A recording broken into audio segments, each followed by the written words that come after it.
Hello, denizens of the multiverse, and welcome to this one-shot, which we are calling Wisest to Yield.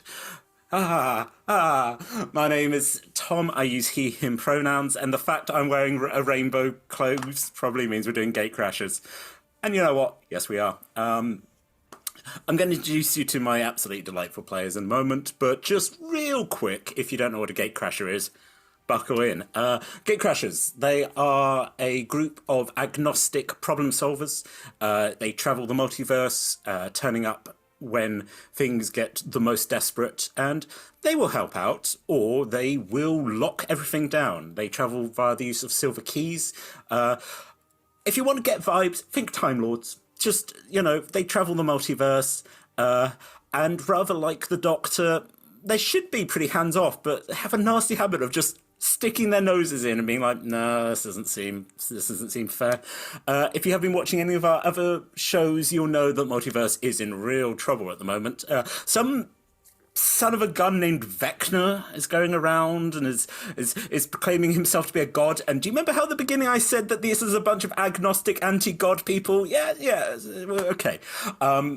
So, yes, if you do want to catch up, the kobolds will be putting links in the chat. There's hours of the stuff down there. So with that said, probably should actually introduce you to some of our lovely players. Who to pick? Well, I looked at Niall, and Niall was making a dramatic face. Niall, can you introduce yourself, your pronouns, and tell us who you're playing tonight? No. Fair enough. You know what? I asked, and I was answered. Hello, my name is Niall. I use the pronouns he, him. And tonight I'll be playing Gatecrasher, who uses the pronouns he, they. Gatecrasher was an orphan in the wonderful place of Sigil at one point, or Sigil if you can't pronounce words properly. And I was sorry, killed Josh. And basically grew up on the streets, lean and mean, and became a fighting machine. Eventually, he was recruited by the Gatecrashers, and they kind of decided, you know what? I just like fighting, and I want to be the best in the multiverse. So you know what? I'm going to take him up on this offer, and that is what they've been doing for the rest of their lives. They are a half-orc with wonderful green skin, some gnarly teeth, or what is left of their teeth. They do get like the occasional regeneration spell, but their teeth are always getting knocked out, so they're always having to go to the dentist. Their dental work is brilliant at Gatecrasher HQ, and they keep a lovely little pouch of teeth of all the teeth that they've had knocked out. And that's like their treasured possession. Many teeth from many fights. They wear classic kind of Street Fighter garb, but think Street Fighter 5 where Ryu is not wearing a top. He's just got the canvas bottoms, barefoot, and the gloves or the wraps. And they have tattoos all over their bodies with the classic Gatecrasher rainbow color. It's like, because the tattoos look like black oil, when you see the rainbow in oil at the gas station and stuff like that, that's the kind of sheen to it, and that's like the classic Gatecrasher ambiance on Gatecrasher's skin. So yeah, that's is what he looks like. Very cool. Visualizing it, and I'm like, yeah, I can see where they're like, this guy. This guy likes to kick and to punch. You're working for us now. Oh, yeah. Just look, with the Gatecrashers, people have got a variety of skills, and they embrace that. And they're like, your job's you're not gonna be working in the library. What do you like? Punching? Congratulations, you're part of the team. I also like kicking too. Oh. As we flash to Keeper, be like, oh, good, excellent. As if punch has been written in, and then kick. The occasional elbow. Oh, it gets more and more. I'm getting too excited about these characters, folks. This is, I'm learning about these characters as we're getting to meet them. Speaking of getting to meet new and exciting people, Nick kind of caught my eye as Josh is now looking in the corner. Nick, please introduce yourself. But of course. Hello. I'm Nick, he, him. And I am, of course, this evening playing Gatecrasher, also he, him. And Gatecrasher is of a tiefling descent. And he is I had it right in front of me because I picked it and I've forgotten it, and it's going to come back to me. The Chthonic. There we go. Chthonic tiefling. Ooh. So he's somewhat more drawn out. He is a very slim, very kind of lengthy character. Does perhaps look, if you catch him sleeping, it looks like he's probably dead. But he's not. He's just. It's his heritage. Don't make fun of it. We're all different, okay? And that's who he is. But he's much cheerier than his demeanor would imply. He's got very much a sort of undeathly, somewhat Dracula-esque look to him. And he also likes to lean into it because he has a lovely long flowing cloak. But again, being the cheery one that he is, he's made sure that cloak is vibrant, and it is rainbow coloured across the whole cloak. We're not.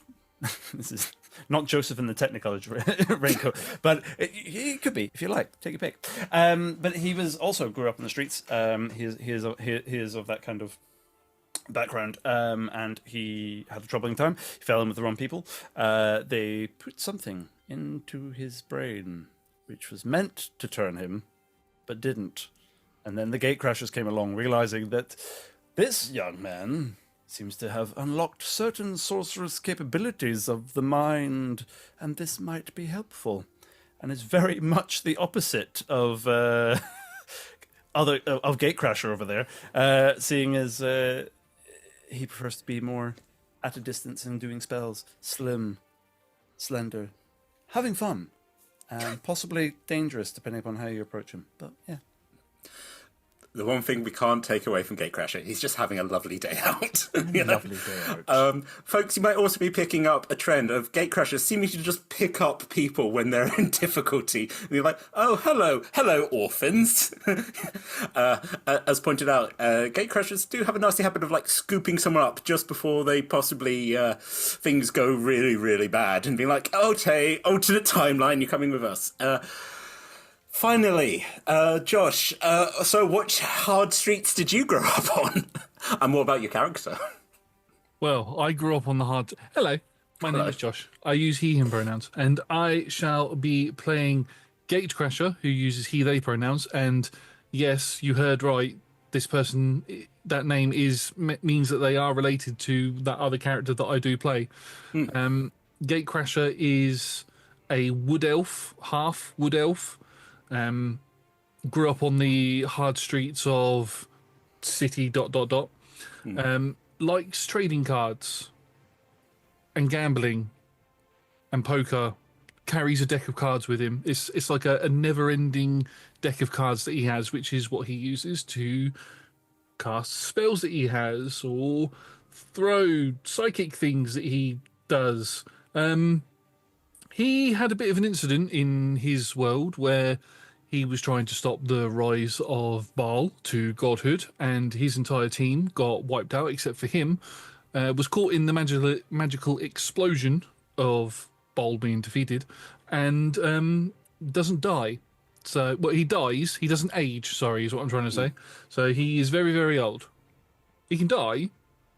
Good swift Zhou from Gatecrasher over there, and he'll die, but he just doesn't age. Delightful. What actually? Because we've got beautiful tattoos, we've got a beautiful rainbow coat. What's your rainbow piece of? Oh, sorry, I completely forgot to describe what I'm wearing. So magic item wise, I have a coat of displacement, not a cloak, a coat of displacement, and I am also wearing adamantine armor, adamantine breastplate. The breastplate is actually a rainbow coloured waistcoat that I wear underneath the coat. Very nice. Well, I think that's hold on. Oh, really? Okay, that's been because they've been saying Gatecrasher, and because you're not one of the Gatecrashers audience. I tell you what, I'm gonna play with the filter, and when we come back, you're probably going to be able to identify. I mean, we all get it because we're hearing. Anyway, roll credits, and I'm just going to try and fix this. Do do do do do do do do. Boo boo boo doo. Welcome back.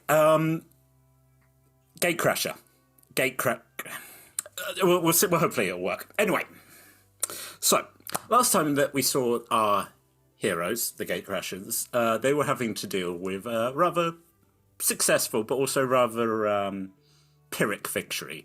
A certain being, a former Gatecrasher, now infected by the malevolence of a god from another universe, full of yellow smoke, had finally been sealed away in a place the Gatecrashers called Lacuna.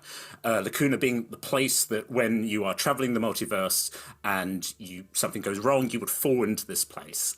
Like, if you watch the new Deadpool film, weirdly that. I started making that and then just went, oh my goodness. Look, ideas all come from one place. Anyway. Damn you, Ryan Reynolds and Sean LeVay. I'll have you know that it actually started in Loki season 1. I came up with all these ideas first. I'm great. No one take anything away from me. Anyway, this had this great evil, this great adversary to the Gatecrashers had finally been sealed away, but it wasn't completely successful. A couple of Gatecrashers were killed, and there were rupturings. A new group, including a certain Ruin, had decided to go rogue, and it was decided that there was going to be a prison break. The certain former members of the Gatecrashers, including Keeper, the kobold keeper of the tomes, and the Oracle, full of light snow, had all been, taken away. So an attempt was made to rescue these people. Speaking of, can you all roll initiative? Well, hot diggity damn. Nick's like, I didn't get my dice out. I thought I was prepared. I'm not. I thought Tom would talk for 5 minutes unbroken, but suddenly he turned and looked at me with such intensity. I was like, hello, characters. We've expressed already. He's Tom just is having a evolving. lovely time and is happy to be here. He's Exactly. not ready. It's just what have we all rolled? 5. 5. Did you 5. both roll 5? No. I said I've. Oh, And now I will finish that sentence. Rolled a 17. beautiful. Put that in. 5 and some the 5s. Niall, Josh, who's got the higher dex modifier? oh no, I rolled a 19. Sorry. Oh, I you thought, rolled a 19. I thought Nick and Niall rolled the same. Sorry, I thought Gatecrasher and Gatecrasher rolled the same. That's fine. Everyone's got secret names, hidden names. Right. Okay. So with that, we start in a prison cell. There are various wrong-looking individuals, and also one very pure white short little tabaxi who's just quietly sitting on the floor. One of these big sort of hulking pit fiends, because we are in Avernus currently, just sort of like looks and is like, there's something occurring. And well, like, what? big word for you, Sven. He's like, I have been doing a day calendar.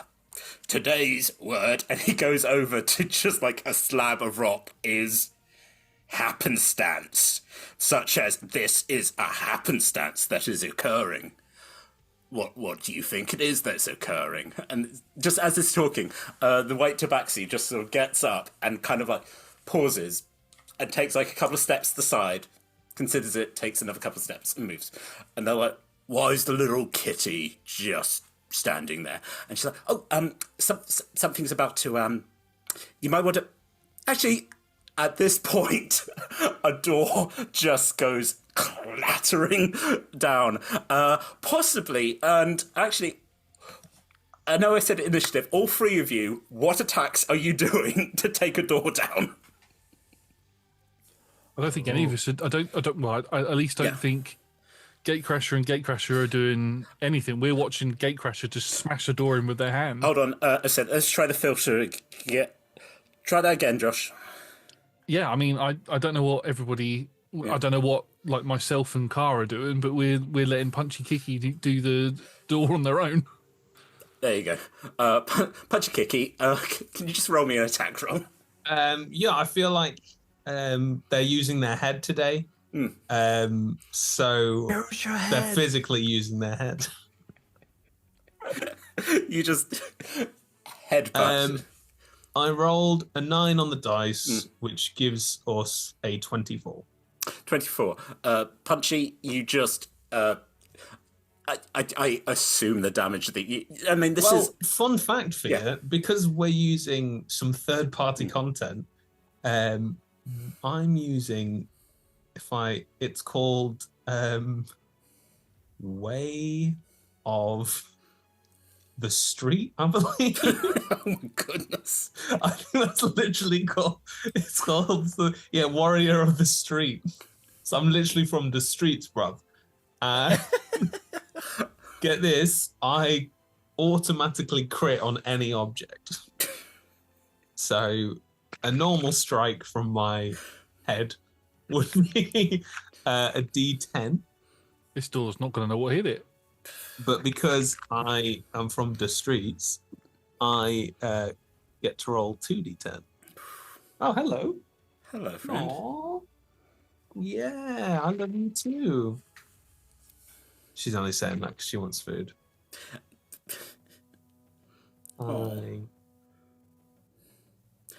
I rolled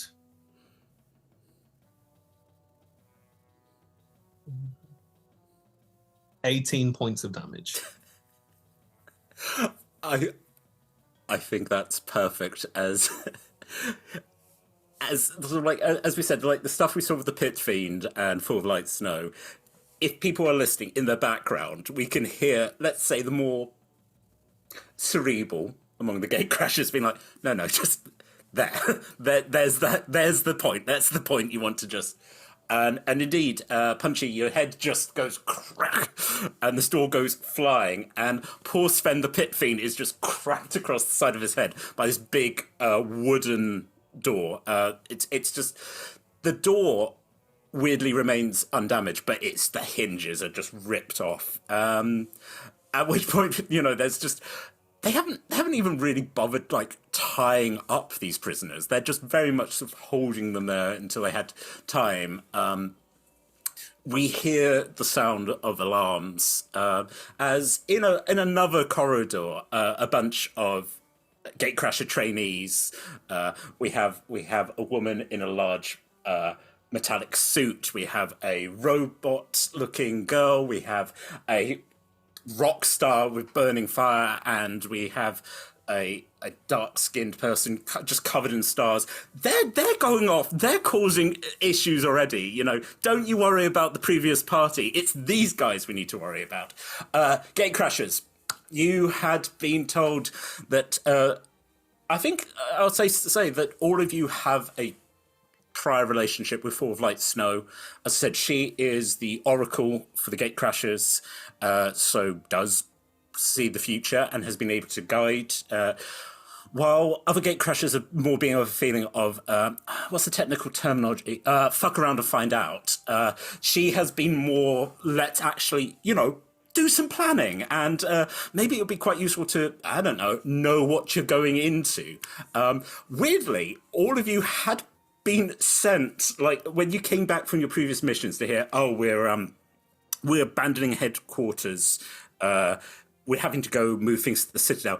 Every one of you had like a little note in your cubbyhole from Full of Light Snow going, "Hello, if you're reading this, I've been kidnapped, and this is where I'm going to be. If you could be ever so kind as to come and get me, I would appreciate it greatly. Full of Light Snow, kiss," which is just her way of signing off. Yes, so you all arrived here in the Forlorn Hope, the prison that the Gatecrashers have kind of been sort of using under the nose of the various pit fiends. Suffice to say, as we watch the door hit poor Sven and Full of Light Snow go, "Oh, great, my ride's here. Okay, Alex, keep taking the cream." There's a guy just covered in rashes, like, "I'm not going to." She's like, "Yeah, I know, but it's worth asking." And Dalgar, the baby eater, just stop eating babies. "It's the one thing I love." I know. Anyway, Full of Light Snow hops over, walks quite. She's like 5 feet. She's perky and goes, "Oh, good to see you, Gatecrasher," which of course is now. For those of you who are watching through the filter, we have Car, we have Punchy, and we have Lefandrel. Oh, yeah. So, as I said, I made you all roll initiative because as you imagine, you can hear now the scuttering of something coming down the corridor. As Full of Light Snow's like, "Right, you all got here, okay? Everyone. Punchy, how's your head?" It's still on my shoulders, I think. Why? And then he looks incredibly worried. Did you see something happen in the future? No. As long as you You would tell me if you saw something happen to my head in the future, wouldn't you? Punchy, roll insight.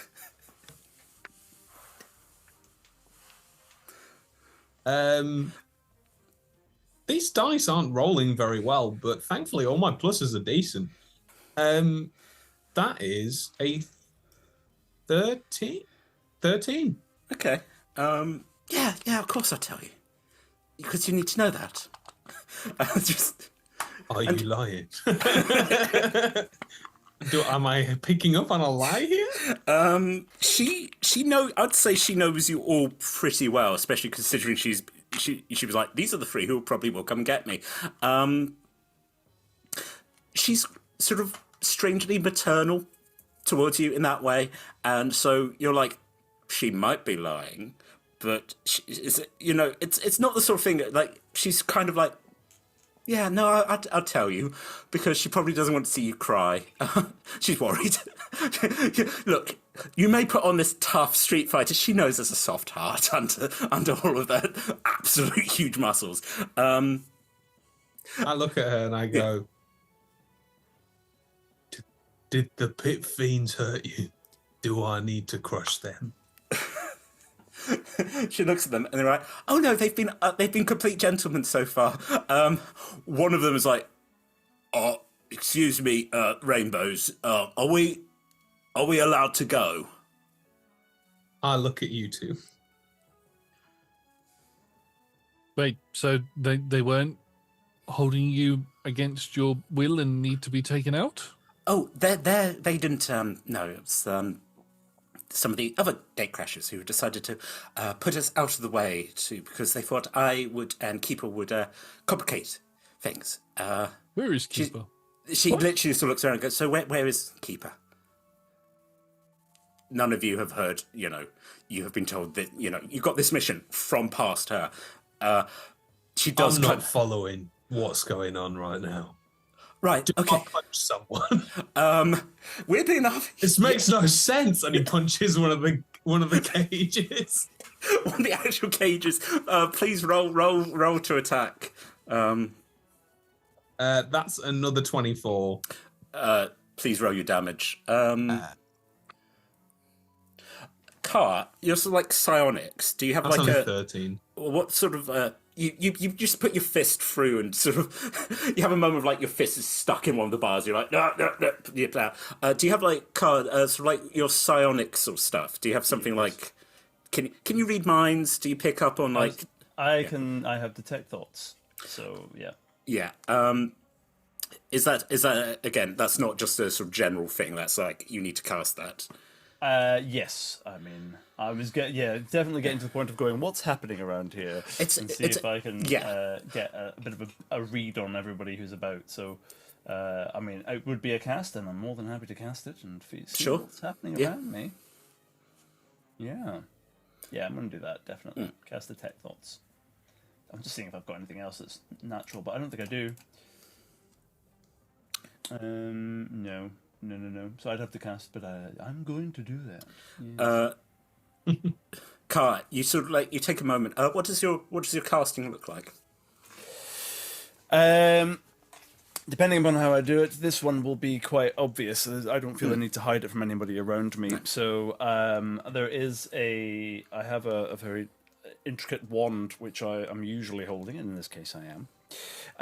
And I kind of do a little tap it to the side of my head, and as I flick it away, there's like a pulsing purple energy which goes outwards and dissipates, and then it kind of my eyes kind of glaze over in a purplish hue as I'm kind of listening mentally to everything within my vicinity. You are sort of feeling the weave of this space. What's the distance on that? I believe. Can you detect all creatures' thoughts in that range? Yeah, you sense the presence of thoughts within 30 feet of myself. Did I? It's I a am pure sorcerer. blank slate going on Nothing. in Punchy. Oh, like 100%. He's got a -2 intelligence. Right, got you. Okay. He only thinks thoughts when he has to. Otherwise, it's pure silence. I'm going to distance this with my meta magic, so it will be doubled. It will be 60 feet. Amazing. So we'll just. I'm going to say like the 30 feet happens, and then you extend it out. So we focus what's in the room. As you said, Punchy is a tranquil lake. You know, it's the things that the Zion. You know, there's sort of It's an undisturbed ocean of peace. Yeah. He's just I was trying to think of like it's that thing that people through meditation want, and he's got that. He's just. This is how I get my meditation. I do this every once in a while and just focus on Punchy. I'm like, oh, it's so nice and calm. The only time that ocean is not calm was when he was posed a question. That's why he hit something. Immediately set back to baseline. All three of you travel together, and Car, just like when you're trying to get to sleep at night, this is your white noise generator. And I'll be honest, like, for your terrifying life before, you know, when you are in the brain of your fellow gatecrasher, you don't have bad nightmares because This is sensory deprivation. Yeah, it's just perfect. So that's not a concern. Josh, what's your baseline thoughts at the moment? I am also psychically inclined, so I think, as you said, we've travelled together quite a few times, so I've built up a defence to this. Car would have to focus to get my thoughts, so basically it's just battle music playing in my head at the minute. I think that's very fair.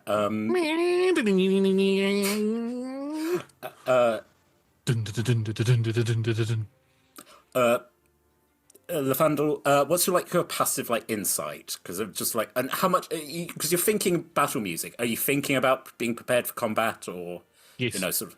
I think that's fair. Just sort of what's your passive? My insight? passive insight is 13. My passive perception is 23. In case I see anything.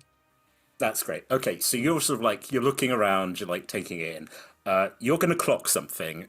Car's also going to clock something because as it expands out. Also, I would say Fall of Light Snow is just sort of, again, that sort of you hear the sort of bing of just a small bell. She's also trained herself to just not, to focus on nothing else. Perfect. Okay, so two of our Gatecrashers sort of start clocking something. Lefandrel and Car, you both... Punchy, you don't have a battle sense or anything. You don't sort of see through. All I see is battle. All you see is battle. Good. I think that's the thing. The two more sort of psychic gatecrashers like look at each other, like share a look, and you do prepare for combat, which is why I asked you to roll initiative. As you do now mentally pick up on 4 beings hurrying down the corridor towards you. Mentally, what you both, if you're both picking up on the vibes, you just hear and there's a clack, clack, clack, clack, clack of sounds like small boots coming down the corridor. They are probably about 55 feet away, but they're dashing, which is going to take us to the top of the initiative. Nobody expects the Spanish Inquisition. They don't, but yet they're here. Lefandrel, it is you at the top of the initiative. Oh, that is cool. I wanted to say, but I didn't want to interrupt you. It's probably a good thing that Fall of Light Snow has their brain trained, because can you imagine thoughting someone that can see the future? It's why she's had to go through a lot of training. Actually, I don't know if I ever got into this, but she was one of those oracles that they locked up in a tower to starve, and then the Gatecrashers turned up and went, that seems like a dick move. And she was saved by a certain Gatecrashers and a Gatecrashers assistant who was a Medusa, who is Dottie, who is her girlfriend, and really wanted to come on this mission, but was like, I have to do other stuff. You free deal with it. Anyway, Josh, yes, the room is yours. There are a couple of pit fiends. There's Fall of Light Snow, and you've now picked up about 55, to the right out of the corridor, 4 things scuttling down. Can I see them? You're currently in the cell. Do you want to exit the cell? Oh yeah, I'll come out of the cell and look down to see these things coming towards us. You look in the corridor. There is a red light that's now flashing. You can hear alarms. As I said, you can also hear smashing from further in the prison. 4 small China doll looking creatures, they're carrying silver needles, are coming running down and go you take a moment to go, oh, for goodness sake. No, Josh is taking a moment to go, oh no, because I know what these things are. I know what these are anyway. Yeah. They're just, they want to be your friend, Josh. Give them a hug. So what you're telling me, Tom, is that we're in a hallway, there's a flashing red light, and there's things coming towards us. So we each get our own little hallway scene. Yes. Right, cool. I'm going to Darth Vader this shit. Right, so what I'm going to do, I'm going to run down towards them as fast as I can. I have a movement speed of 35 feet. As I do, you sort of pull my cloak. My coat of displacement is more like a trench coat. So as it sort of billows in the wind, you can see there's a deck of cards at my side. I pull some of the cards out and they begin to glow a purple colour. This character is very much inspired by Gambit, mixed with a little bit of Nightcrawler. So as I run forward, and you can see these cards are pretty much ethereal as I pull them out, I run up the side of one of the walls and teleport 10 feet. So I'm now 45 feet away from everybody else, 5 feet within them, and I throw the first card down at one of them. Cool. So I don't make a name for myself. I can't understand the word you're saying, beautiful.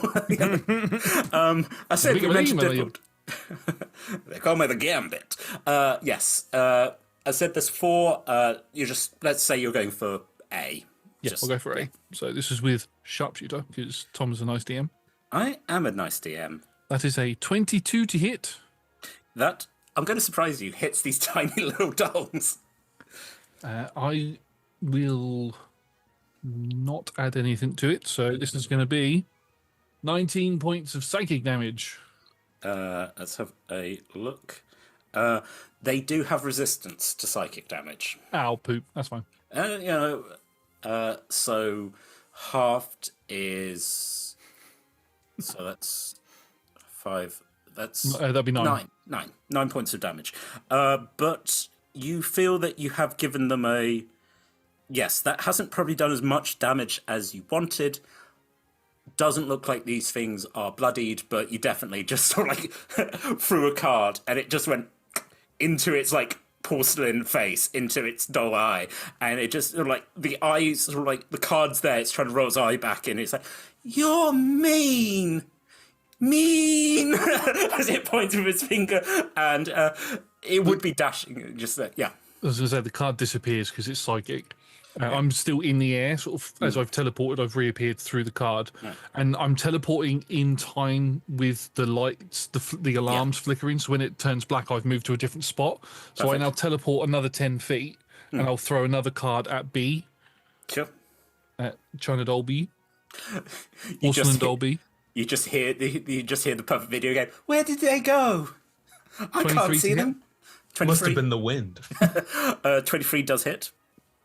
Oh, okay, it's going to be the same damage. 19 points of psychic damage reduced down to 9. 9 points as you watch as the card does in the opposite eye as it sort of like rolls back and then disappears.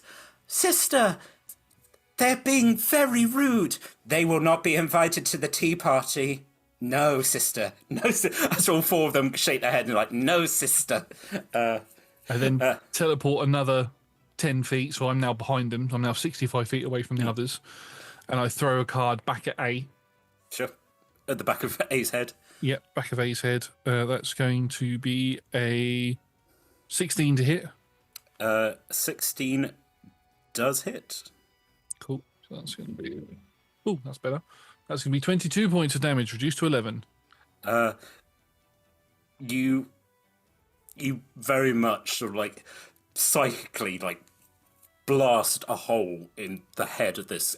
It's a carrier knight. I think you're all, apart from possibly Punchy, who just knows Scary Doll. The other two of you are, yes, this it's taken a hearty, it's struggling, and actually A has now stopped and is turning around to look for you, Levandril, and it's just like with its one eye, it's like, where are you? Where are you hiding? I take back what I said. You could have a lemon drizzle cake if you come to the party. As I land on the floor from those attacks, I then sort of flick one final card as a bonus action, which does the whole wanted sort of goes around the others, and I'm aiming for that spot that's just blown out in A's head. Yep. Yeah. That's going to be... Oh, that's a 17 to hit. That does hit. This isn't as much damage. It's a D4 instead of a D6, but I will... No, I can't do anything. Oh, actually, no, I can add my favoured photo. I will do that. So it's another D6. So that is 25 points of damage, reduced to 12. You can have lemon drizzle cake. The sound of shattering porcelain, and this thing just topples. As you see the other three go, sister, no! And they're looking around and like, murder, murder, prison murder, shanking, as they're lifting up their civil needles. That is, you have, congratulations, you've taken out a small porcelain child. Yay! Oh, wait, there's 3 more of them. That's my go down. Amazing. Next up in the initiative, Car, you watched your associate dash out and heard, I think you've heard everything that just, and also you still got detect thoughts up. The horror of listening to a small, doll child be like, no, I didn't get to have my tea, as it shatters. I mean, I'm not going to be listening for long. Detect thoughts are probably going to off. rapidly fade off. I'm not so bothered by that. I have many questions. I shall make them brief. No, Number please 1. do. How far away am I from them currently? Currently 55 feet. Right, so they're quite far away. A bit, yeah. And the door that we blasted is behind me. Yes. Sort of, it's gone sort of like, I'd say it's about probably between 5 and 10 feet, so it's not a huge cell, but it's sort of like, if you wanted to pick it up, it's definitely within lifting distance, yeah. Oh, well, yes, but mind powers. Telekinesis. So it's a matter of whether or not the door can reach them on my turn is the difference. Ooh. And the next question was, how heavy is the door? If it's still standing. I said it's like a hearty wooden door. Punchy, basically smash it off the hinges.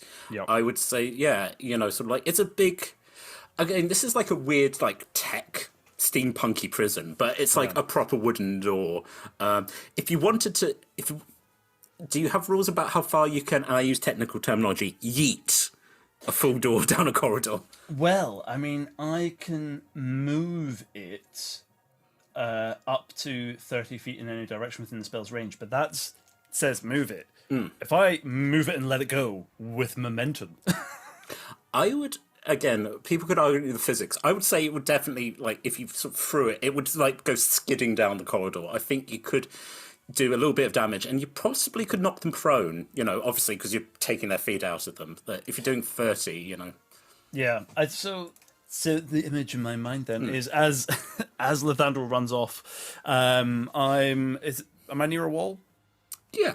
I have my cloak of arachnid, and so I just very gently start walking, and I go sideways, and then I'm up onto the roof. And as I'm doing it, I'm moving my hands and waving the wand, and again I kind of tap it to the side of my temple, and then flick it towards the massive door, which Punchy sent flying across the room. And I will cast telekinesis on it, and at that point I will just lift it up towards me, because I'm now on the ceiling, and I will just flick really hard and send it yeeting across the room to smack into these dolls.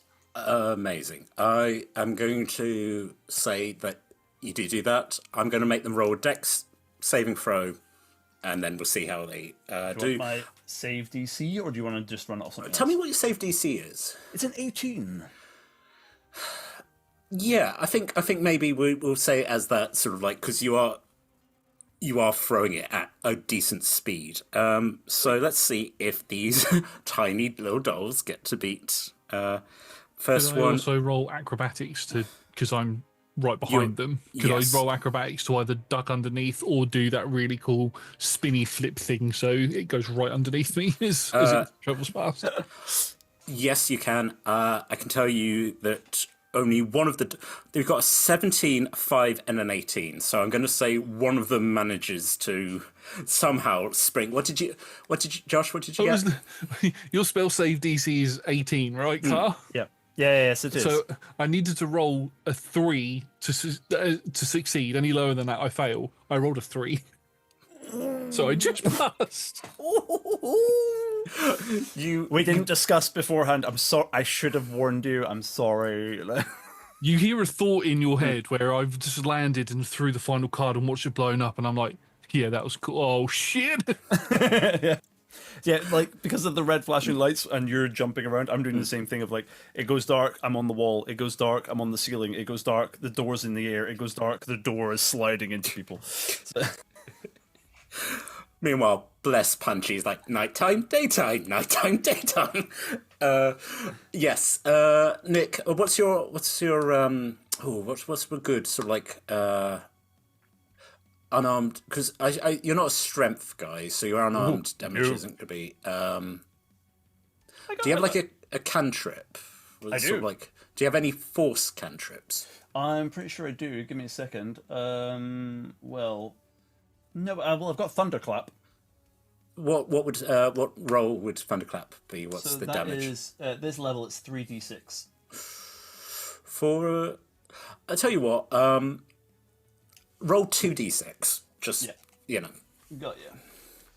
Because it's that's thunder damage. I don't have any force ones, sadly. That is 8.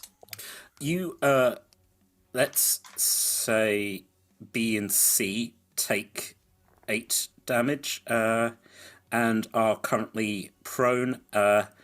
D and indeed your fellow Gatecrasher both sort of again, like, we go into the slow motion thing. Lathandra like curving the other way, and as you look over, there's a small china doll in like a gingham dress and like a shepherdess bonnet who's also curving, who looks at you and slow motion stabs into the air with a needle and then lands. One of these dolls is one of these dolls looks incredibly badly hurt. One of them is okay.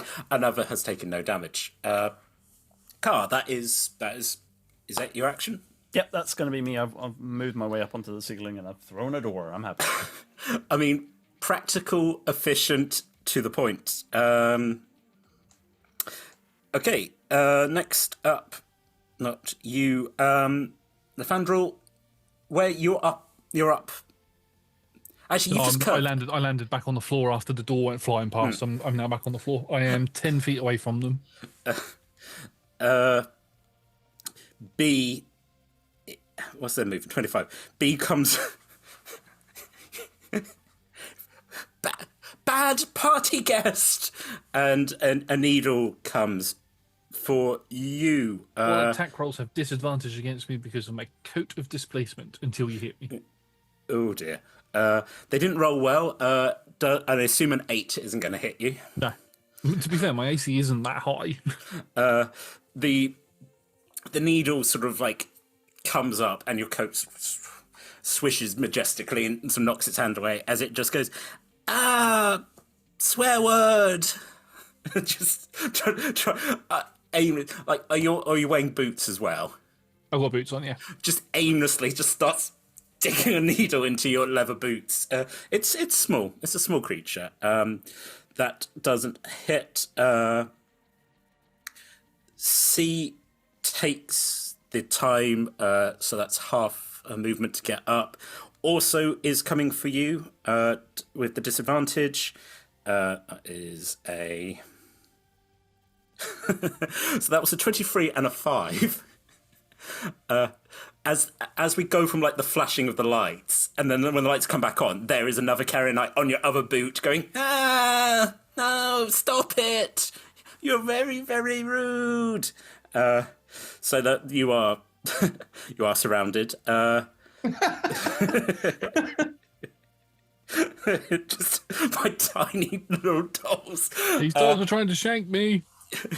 It's prison. D, on the other hand, continues running 25. I'm going to say dashes. So is now. So just so 55. It's just sort of like outside. Like the 5 I was saying was to get out of the door. So it's standing in the doorway. Again, like Punchy, you pulled your sort of your hand out of the and you see, look, there's just a tiny. I don't know if you're prone to nightmares, but if you are, if you see a tiny little child holding a silvery needle just standing there going, "You've been bad and you must be punished." Is it attacking me or is it my turn? It is actually your turn. Great. How many of them were left, sorry? So, 2 of them are currently trying to stab your friend's boot. This is just 1 at the moment. And that's all that's in the room? There is also 2 pit fiends, one of them who've been hit by a door. That pit fiend who've been hit by the door can now get up because the door has been lifted off, and also full of light snow, who is... But they didn't want to fight, they wanted to go home. Yeah, they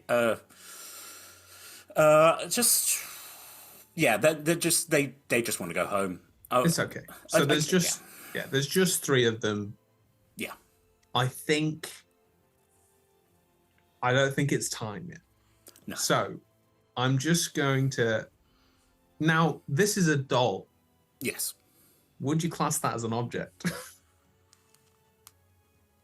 I mean, does this unit have a soul? I don't know. All I'm saying is, like, they're probably a construct at most. They are a construct. Would you refer to that as still being an object? I would possibly... No, I would say because this thing is, like, enchanted, it's... I understand you want to be able to crit on this tiny China doll. I want to crit all over it. I want to crit on its face. It is a tiny little shepherdess. It has and as far as I'm concerned, it's an object. It's an object that thinks it's alive. It's still an object. I think there are the rules, but I also think it's very funny that you classify where you're like, I don't consider this thing to be a person, so I'm going to let this happen just for the hilarity of just being like, this is not a thing. There we have it.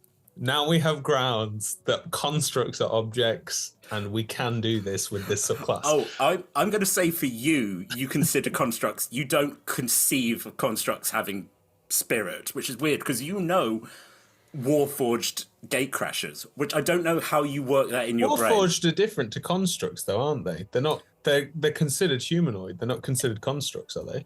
I think by the rules, yes, and also weirdly we've established the Gatecrashers, like the laws of what people would consider to be a person, very tenuous. Like there's a gelatinous ooze who is a Gatecrasher. His name is Oozy. Why did you look so confused? He's a charming fellow. This is why we get along. Yeah. We've both got names that have got to do with what we're very good at. Yeah, he's excellent at oozing.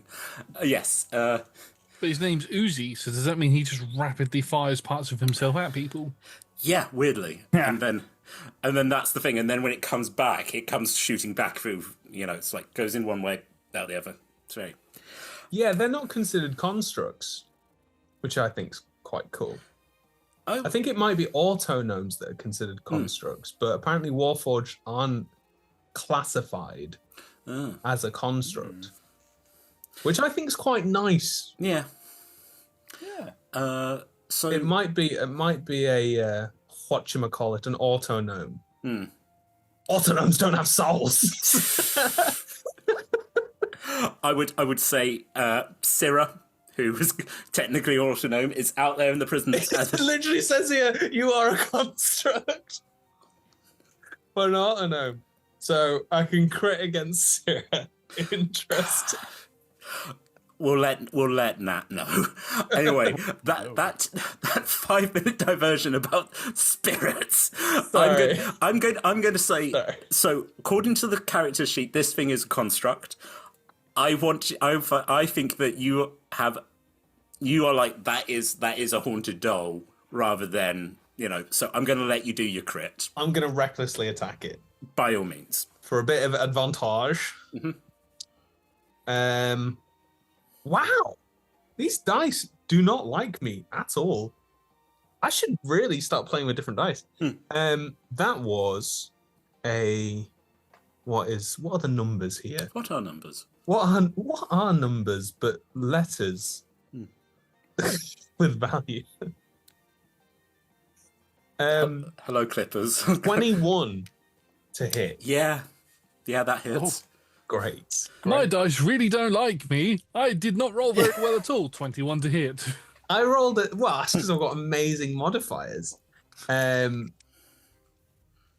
a crit, and yeah, these are. You know what? I'm gonna use the digital. I'm gonna do it. I'm gonna use the digital. That was 15 points of damage for the first one. What type of damage? First attack.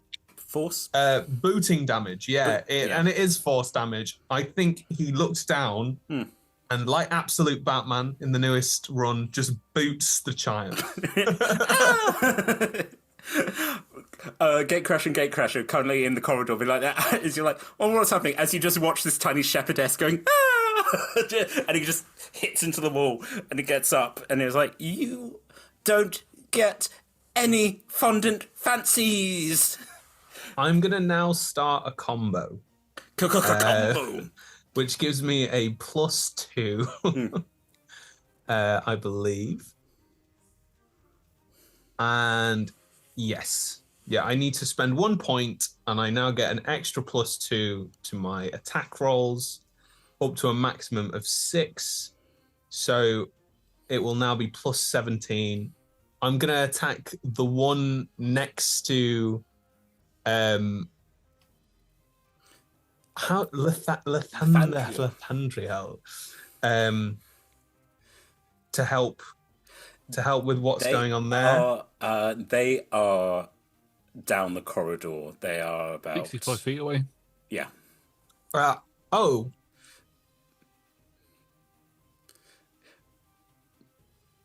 I have 60-foot movement.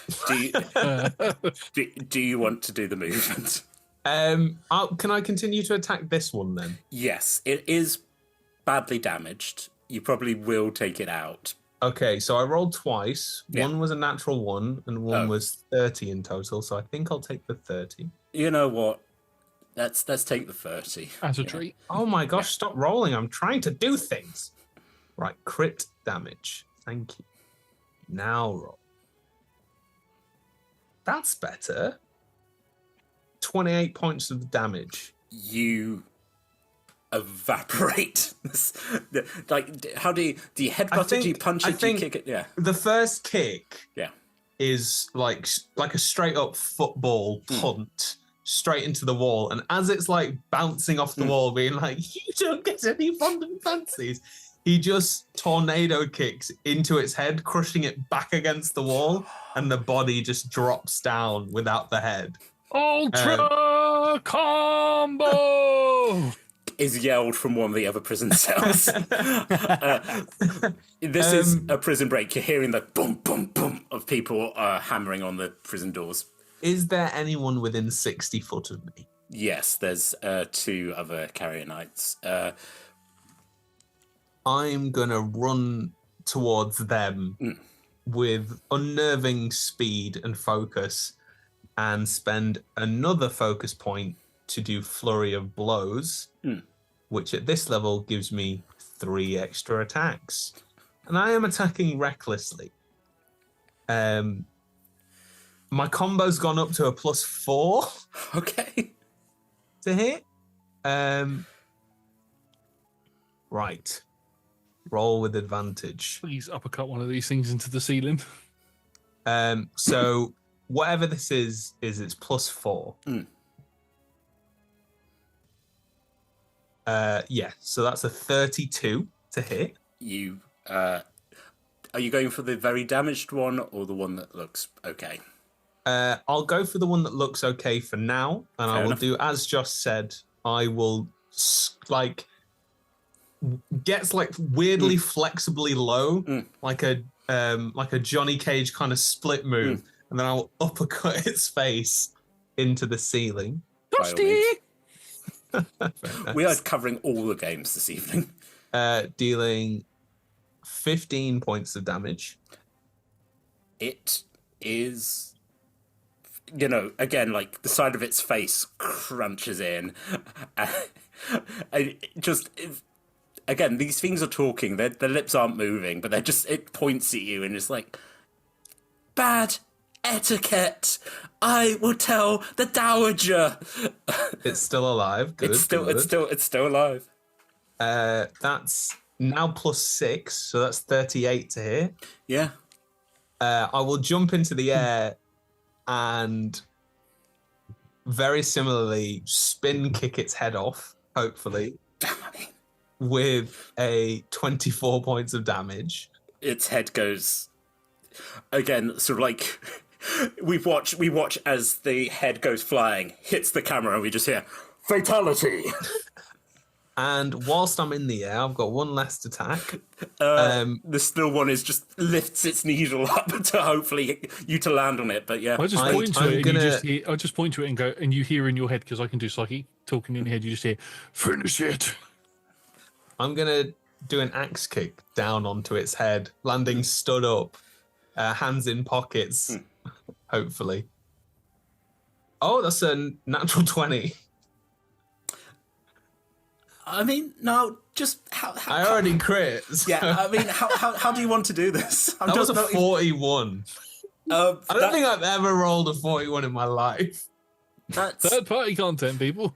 That's not quite double its hit points, but it's enough to be like when people were like, "Oh, you actually got over." Yeah. Oh, sorry, 41 to hit. Oh, 41 to hit. Yeah, And I've never rolled a 41 to hit in my life. I just rolled a 41 to hit. Wow.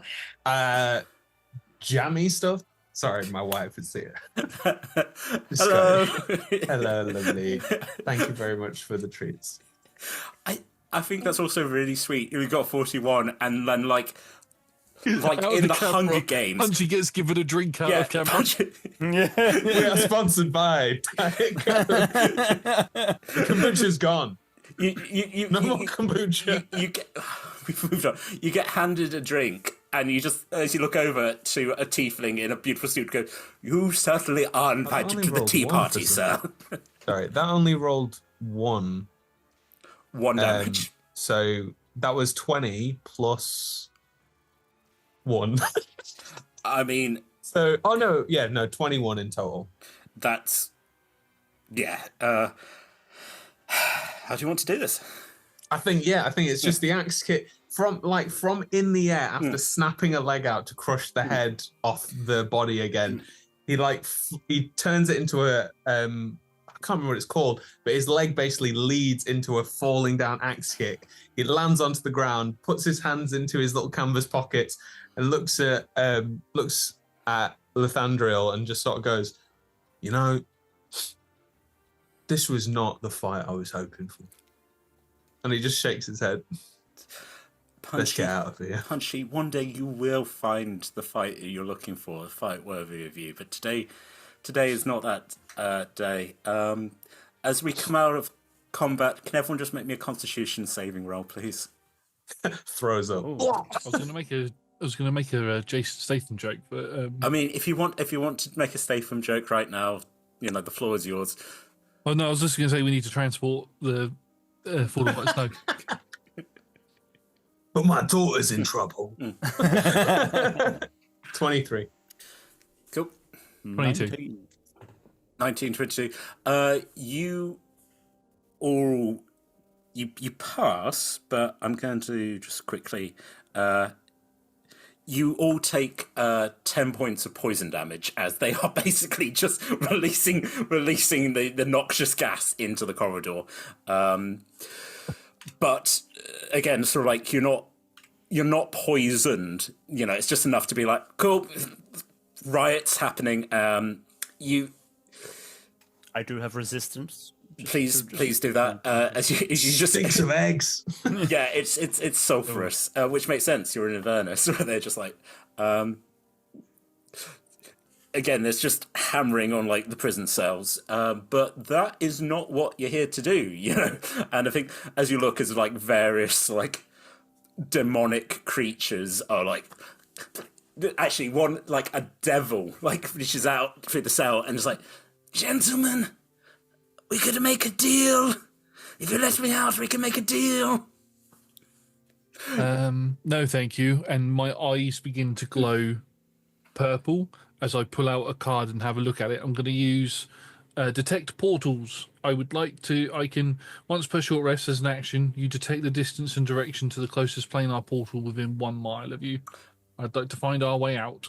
Absolutely amazing. Okay. Other Gatecrashers, is there anything you'd like to do before you sort of basically hurry off? Punchy, I know you want an amazing fight, but today's probably not the day. It never is. It is one day. One day. Yeah. He just puts his hand over his nose. Just very politely, like pinching his nose so he doesn't have to smell the poison. But he looks at you guys like waiting to be told what the smart thing to do is right now. We need to head towards the nearest portal and get out of here. Full of light snows like yes. You probably. I obviously can't. Yes. Looks at the pit fiends. You take care of each other. One starts getting off the floor. It's like, they threw a door at me. And she's like, yes, that did happen. A very sort of like little thumbs up. He's like, oh, goodbye, Miss Snow. Have fun escaping.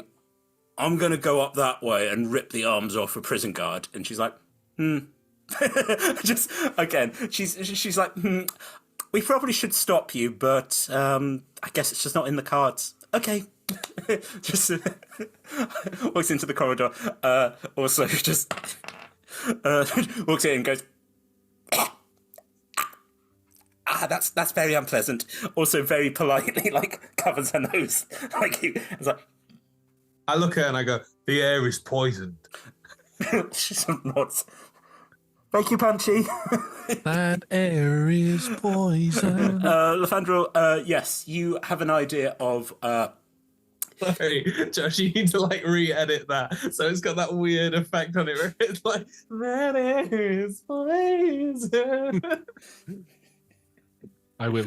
You keep saying you're not going to sing on stream, but you keep granting Keep yourself... doing it. Yeah. It's beautiful. Never the stop. vibes. Never stop singing. That's what I say. Put that on the t-shirt. Yes. Before we leave, I'm going to go to that devil who like screamed out the door and just be like, you know, it's so tempting, but I don't think the heritage. Take a look at me. I'm not devil connected. I'm sorry. Sorry. Death. Bye now. No. Bye. No, I can give you a castle. I can make one in my mind. Goodbye. And just walk off. I'm just teasing him, gently teasing him. Nick, do you have a tail? Yes. It just swishes into... Yep. You sort of, you feel, you just... No chance. I look like the Nightcrawler that Lathandril is being. He's imitating. Yeah. You just... No, you'll regret this. Oh, am I kidding? I'm probably... Oh, God, stop cooking eggs. I'm going to be casting Prestidigitation or Thaumaturgy or both repeatedly as we're going out to be like, nice smells, air, everything, just pass it away. I think just... let's say, everyone, can you just roll Constitution with advantage again, just for, like... Oh, no. I mean, I might rage just so I can take half damage regardless. That's not a terrible idea. I think if I'm going to consistently be taking... Well, I can actually keep it going now, can't I? So, by the new rules, yeah, it's I can like take a bonus action. Yeah. Great, I'm gonna enter a rangé. And in typical anime fashion, his muscles get bigger and more vascular. You fools, you think this is my metaphor? I also now imagining you like gorilla running down the corridor, like. It's just faster. It's just It saves time. 10 minutes. Yeah, 10 minutes of rage, and also fortunately because you're not going to be the one who's trying to open the portal, probably, so you could just keep. Yes. What was con with advantage? 24. You pass. I was 16 in total. I had to use a bolstered knack to try and get that a little bit higher, but that's as far as I can get it, unfortunately. Oh, that's not a success. I didn't think so. Again, did you say with advantage? With advantage, because Car is sort of thaumaturgy and purifying the air a bit. Oh, I only expend it if I succeeded the roll. Nice. Only Because I got didn't. 12.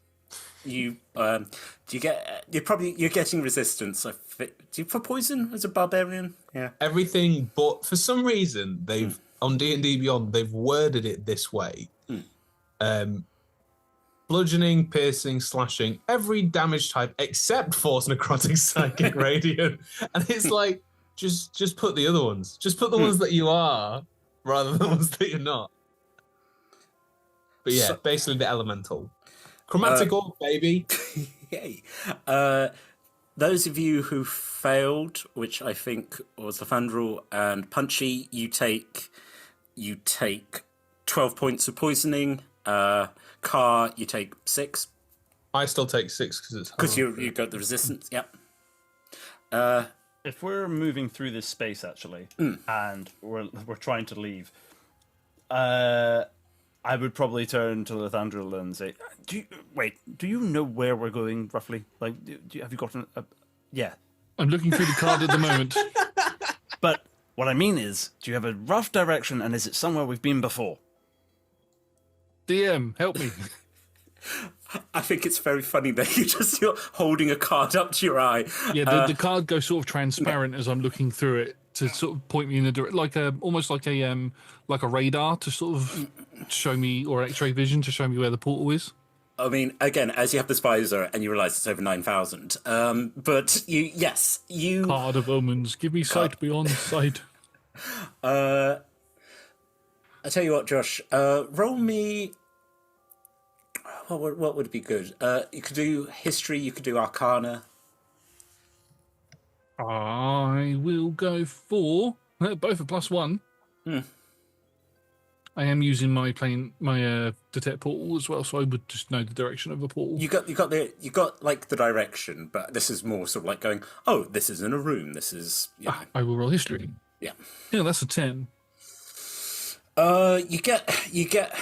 So the way I've been talking about Gatecrasher portals is that yes, they can open portals pretty much anywhere, but there is even Punchy has like a weird sense of mathematics at the back of his head, because it takes a lot of thing of like going, cool, you could just like punch a hole through the universe, making sure that nothing, like, you don't punch into a dam or into the astral sea. That's the thing. So it's much easier to unlock what already was opened. That a portal will always leave a scar on the weave, and so you guys came in like a few miles and like traveled sneakily in, and like, the whole adventure you went to get to this place, that's a separate adventure. There is a portal that would probably get you back to. Well, this is the problem. It's like the home base that you are used to has currently been locked down because of problems. You've all moved to a place called the Citadel, which is being used as a sort of backup HQ, which is not the intention of the people who run the Citadel, who are like, no, we ourselves are a serious group of adventurers. And Gatecrashers are like, yeah, cool. Nice, cool. That person's just got an eye and a magic hand, and they're like, yeah, that's Anton. Just don't bother him. He's busy. My point being that you kind of like, this isn't a portal that you've come in through, but you're like, okay, I get the vibes that this might be in like, I want to say like an office. It makes sense that like the head of this prison would set up a portal to like quickly get out. So you've got the idea of like, oh, it's probably up that way. So my point being, like 10, you're like, I get the distance, I get the general direction, but I've never been there. I've not been there personally, but if we follow the heart of the cards, we will get there. I mean, sorry, if we follow my vision, we'll get there. You fool, Kaiba. You didn't realize it was the heart of the cards all along. You have activated my trap. I need to be With the power doubly of sure. friendship, we can do anything. I need to be doubly sure, so I need 2 cards to help me see. The Fandral, you cover your eyes. I can see through them. They are just psychic. I'm only suggesting if we don't want to be choking on poison the whole way there, then we can take a little bit of a risk, because we've not been there, but I can teleport us. Me. Interesting. Cool. To be able to say, Have we not been to the Citadel by now? you have been to the Citadel, but this is like knowing where the portal that will get you to the Citadel is. But actually, that's the point. If you just want to get to the Citadel from, If that's where it is and it's a citadel, then yeah, how much would I know of the citadel?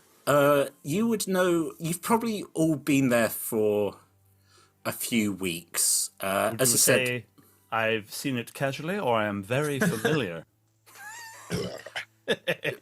do you? Could I have taken a rock from there, perchance? Yes, I'm gonna say, because like, what's your intelligence? My intelligence is 14. Okay. I'd also say that, you've obviously done teleportation stuff, and you'd be like, yeah, I will. It's always a good idea when you end up somewhere new to be able to be like, cool, I've got something that, yes, you have picked up so the Citadel is, back in its day, it was like a really beautiful, ornate place, lovely gardens. It kind of like, it's weird where like, neither the current inhabitants or the Gatecrashers are invaders so much, but it's that same thing of like going, cool, there were people here, we're not worried about that, and then we brought new people in, and now we're like, cool, we need to clear those people out as well. So there is like an ornate garden, where like Car, you kind of went into like a fountain and you went yunk and got a very like beautiful, soft, like rounded rock. Yes, so you do have Perfect. You do have. So is that your intention? Are you intending to teleport back to the? Yes, yeah. I will remember my own pre-planning as we are running through a poison-infested corridor and just kind of stop everybody and try and Punchy, stop running, Punchy, no, Punchy. Punchy makes an intelligence, just flat intelligence roll. No, his face is it all. In fact, if he keeps running, if he's not, well, if I can 11. get there before he runs too far out the way, I still technically have telekinesis up.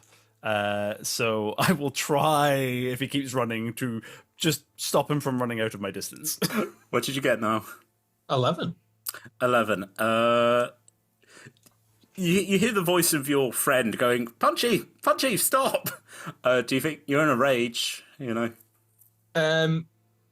I think he's hoping it's probably a fight, so he's gonna like turn around and there's like an unnerving grin on his face as he's just like, Yeah, Car, you're looking into like the terrifying orcish face of your friend, you know, who I think is safe to say, Punchy, you're like, cool, fight. You start running at full speed back towards Car. Full of light snow, still sort of like coming on noses. Like, I don't know if he's going to stop. If you've got a plan, Gatecrasher, now's probably the time. Get ready to cast a spell while he's coming towards us. Everybody hold hands quickly. Just get ready, and as he comes in, grab him, and as we all grab each other's hands and go, okay, ready, and oh, isn't this nice? Oh, look at us all. Oh, sorry, yeah, right. And, and as Punchy comes at us, I'll cast teleport. The moment you're like, oh, isn't this sweet? Is the moment as he's leaping into the air, as he cast teleport. Just roll me a D100. I was going to say, does teleport allow us to go between planes?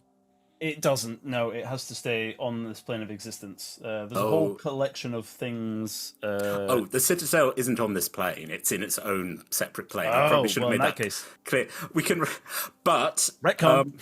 Do you need to see where you're going for teleportation? Do you need to know it?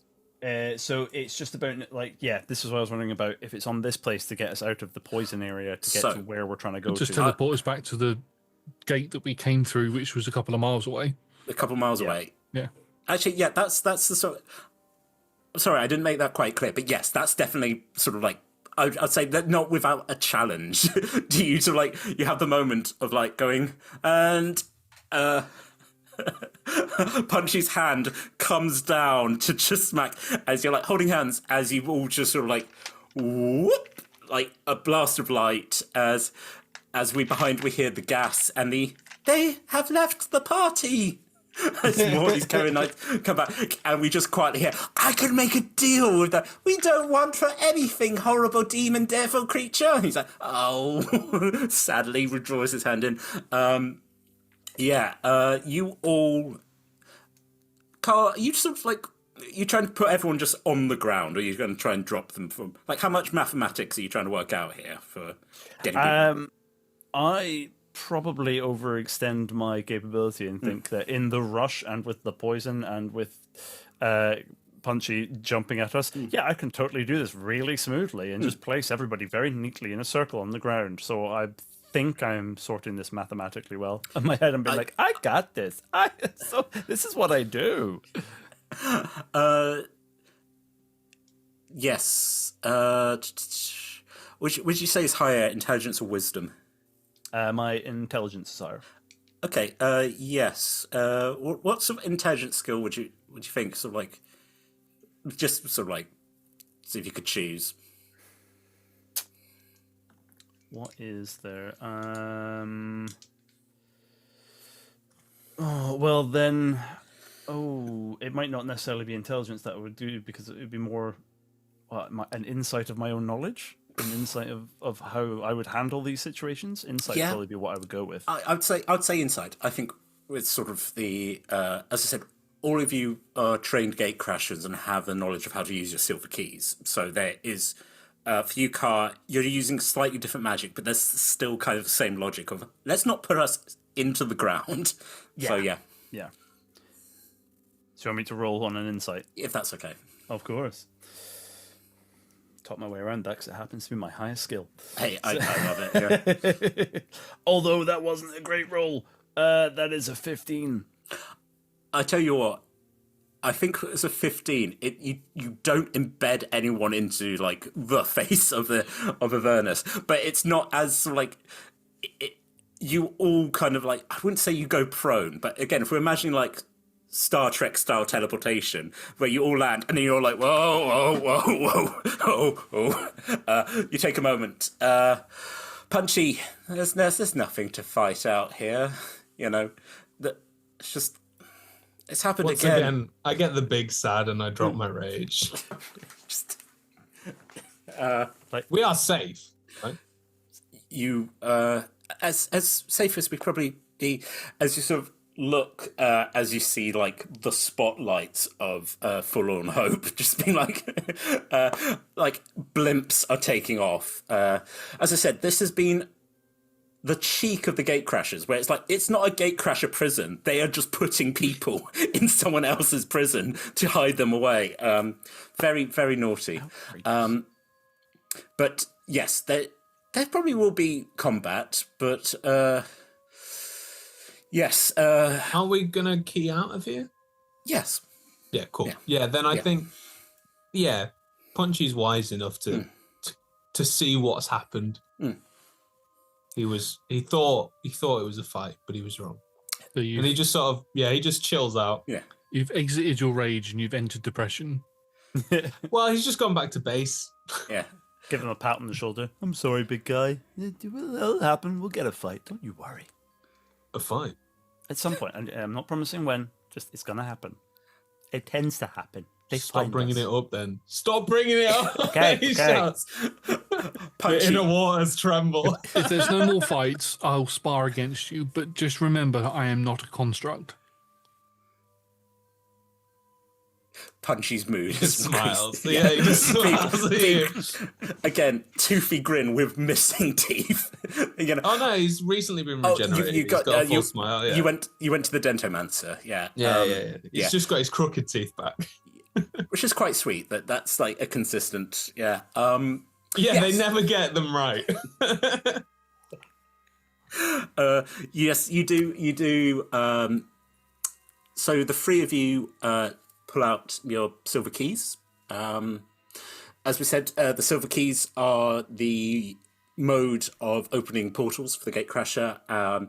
Also, basically a kind of omni tool, and is also allowing you to like the TARDIS allows you to basically comprehend languages, and that's the sort of thing. It's like, we're not even sure if everyone is currently speaking the same language here, because, you know, why would it occur to you? You probably are speaking common, but yes, time to open a portal. How are people's arcana? -2. Cool. Punchy. +2. +2. +1. Cool. Because you're trained in it, do you have? I assume you two haven't added your proficiency to Arcana. No. No. Please do, because this is something you are. This is a tool you are proficient in. Punchy, +6. Punchy, you passed the exam. I'm not sure. He's a good listener. He's a good listener. He does pay attention. He can follow instructions. Yeah. I feel with the other two, they're Just kind can't of remember them. the other two are like feeling it spiritually, you know, because as I said, like when the portals are opened, you hear music because teleportation, like portals, there's music, there's different notes for different planes. These two can like feel the music of the cosmos. Oh, you bastard cat with your claws! Sorry. I'm afraid one of our players just got scritched in the gentleman's area. There I am trying to be beautiful and be like, oh, the cosmos, and then a cat's like, no. Yeah, I mean, Punchy, do you want to roll a history check? Just see if you can remember how to work this. No. You don't have to. I mean, No, I'll give it a go. yeah. Let's see what he's got. Oh! 13. 13. I think, bless your heart, if the others are kind of like doing it, and you're like, It's all coming back. you're watching. So I will let you add your proficiency to this Arcana roll. If all three of you would like to roll Arcana, adding your proficiency to +3. All right. So I'm gonna have to add. I'm gonna have to add 5 to whatever this roll is. Unless I just roll a d20 and then +3. Dirty 20. Dirty 20. Amazing. I almost feel like the lock for car, yours easily, no difficulty, sort of. 14. Punchy, the music for you kind of starts going, warbles a bit, and then you're just like, a bit like if you're playing like Guitar Hero and you hear it like screeching and you're like, shit, okay, no, keep hitting the buttons. You're getting there. It's a bit, it's not as beautiful as Cars. The Fandrill? I used my psi bolstered knack. Got an 11.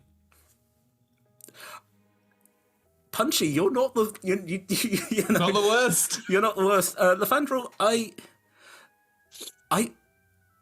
My think detect portals has run out, and I'm just looking through cards now.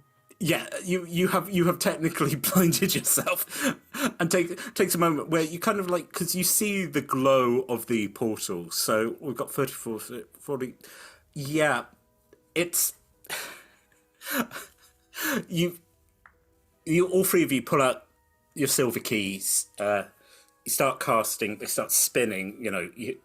I said with car, you hear the sort of locks unlocking. Punchy, you kind of, the music warbles, but you're fine. The Fandrill, there's just a moment of, you accidentally start opening to the astral sea, and the others have to be like, no, stop. But there is the poof, and like Doctor Strange, the portal. The area you're on, for your skills, you can see that carved into the stone was a teleportation circle, which you have kind of withdrawn the energy of Avernus to kind of like boost your own keys, and the portal is now open to the Citadel. Full of light snows, like, thank you guys, much appreciated. Steps into the portal. Are you all going? Yeah. Oh yeah, when Punch yeah, steps it's too hot. You all step in as you look as various gatecrashers are standing and just pointing weapons at you. There is a tall, slender, red-headed gatecrasher with like a little hat on the side of her head. This is Gatecrasher. She has kind of taken over. She is a dragon. She walks around as an elf, and she just goes, "Oh, boys, what are you... I don't want to say this, but you're all under arrest." And at that point, you're all like, oops, this is where we're going to go to our break. Everyone, please enjoy what was the first act of this Gatecrasher adventure. I can safely tell you there's going to be a time skip after this. So everyone, go hydrate. I think in the pre-show I said, go get a chalk ice. I don't know what weather it is. Even if it's winter, go get yourself a lovely ice cream, and we'll see you in about 10 minutes. I was going to say take care of each other. That's what you should do during the break, like these guys are going to have to do. So we'll see you in 10 minutes. Take care, y'all. Hello. Welcome back, everyone, to the second half of this ongoing Gatecrasher one-shot. Hope everyone's had a lovely little break, hydrated, and... Are you just... Josh, you might be diving back in there. Gatecrasher, and then... Gatecrash, yeah. Yes, just before we start, as you might notice, there's a plaster in the back of my hand. Thank you for all the goats that you've been sending me. They get rambunctious and they get very bitey. I'm fine. I'm not turning into a mutant goat yet. We'll see how things go. In the first half... You have to prove it to us by showing us your legs, Tom. Not. If you want to join the Patreon and pay for a higher, let's roll together after dark. It's not even feet pics. It's leg pics. My never-ending long legs. Only goats. Show us them hairy legs. Oh no! Scandalous. Anyway, So, first half, Gatecrasher, and Gatecrasher actually crashed through a door and broke out the Oracle of the Gatecrashers full of light snow. We had some pit fiends. We had some people absolutely refusing to make deals with devils, because why would? I'm on this side of the door on a big adventure, you're just trapped in there. We also had a very poisonous hallway. And also we had a Gatecrasher who was very sad that he didn't get to do any big punches. This is not what he lives for. Oh no, there was big punches. It wasn't a satisfying opponent. Yeah. All he craves in life is someone who can beat him, and he's yet to find that. Speaking of, we're going into the second half. The Gatecrashers did arrive back to the Citadel and were promptly arrested for basically going on a unofficial mission. And that's where we find our three Gatecrashers. The Citadel currently hasn't sorted out a prison properly, but you are now all being held in what is basically like a pantry, a back room that they've put you in. You've had your keys taken off you, and Gatecrasher, the Dragon Gatecrasher, has just gone to every one of you like, I'm very disappointed. We are trying to do hard work here, and we can't have you three just running off and deciding to do missions by yourself. Hello, fool. And it just it's full of light snow. So it's like, hello, Gatecrasher. I'll also go in the prison. They're like, no, you don't need to go in the prison. And full of light snow. It's like, no, it's fine. And so walks in and just sort of closes the door as you just sort of hear the Gatecrasher behind, like going, oh. As full of light snow sort of turns around to look at you three and like, well, again, thank you for getting me out. That was much appreciated. Are you ready for the next part of our really important secret mission? What? Yes. So, like in all the good spy novels, sometimes you need to get caught in order to escape, and so they don't realise. Sort of looks at the door and go, they haven't even really set a guard, but I have got a man on the inside who's going to help us. Slow down. Sorry. What's a novel? Sorry, Gatecrasher. A novel is a book that tells a story and blinks at you. It's also something nice. It's something nice. It's a story. In my experience, a mouth usually tells a story. She kind of like looks at you with like, and like, again, I'm not going to say all respect because she does respect you, but nods and is like, you're right, yeah. Sometimes the oral tradition is something that is sorely missed nowadays. Punchy like leans back like he said something really profound. Weirdly, you kind of have that she is genuinely like, yeah, you're right, that is what tells the story. Also, no, you adjust yourself as you're fully like, yeah, he leans back and he's like, he feels like he understands what's going on now. He doesn't. No. As I said, we should be able to, we have man on the inside, should be able to get you some exciting items. You might have to do an exchange, though. Hold on. She goes and she looks at a cardboard box in the corner and goes, it's okay. They're friends. The cardboard box shifts, and then suddenly, out of the top, appears a little sign glowing that just says, shop, and a little hatch drops down. This is about like the size of for us. Like I'm trying to think of like it's not a huge massive box, but it looks like it probably could hold like a small creature. And so like there's a thing that says shop, and there's a little hatch. You're all of like medium height. Like if you're going to get down, you're going to have to like kneel down to look into the hatch. I would like to cast Mage Hand and lift the box up and let it hover in the space and amongst us all, sort of at good eye level for us. You pick up the box. There's like a little squeak from the inside, and something like shuffles around, and now is at decent height. Let's start with Car. I think it floats over to you. You look in. You can kind of see like a pair of like black beady eyes, sort of little nose, whiskers. How well do you think you know animals? I mean, I think I'm used to the usual animals Yeah. I would see around. I'm Yeah. used to cats and dogs and rodents and stuff, having been on the streets for a while, and I understand what farm animals are. And that Do you sort of spend stuff. time near a river? I think I possibly did at some point. Yeah. This is an otter. There is an Oh. otter. There's an otter in this box that sort of looks at you, blinks Probably and take goes, a moment, but yeah, don't yeah, realize sort of like looks at you and sort of like goes, hello, hello, Gatecrasher. Welcome to my shop. The way this is going to work is you give me a present and I'll give you a present. Does that sound good? Oh, deal! And like taps and the little thing flops down and it goes, special deal, free potion. Every sale gets a free mystery potion. Oh, I like that. Do you not even know what potion you're giving out? The otter excitedly shakes its head and kind of scuttles. I like that. The randomness. Oh, it's brilliant. Oh, how very nice. This could just be very exciting. Okay. Yeah. Oh, gift. Gift.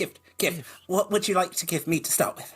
Oh, good question. What do I have? And I'll go through pockets. I have like way more pockets than I should do, really, on my long jacket.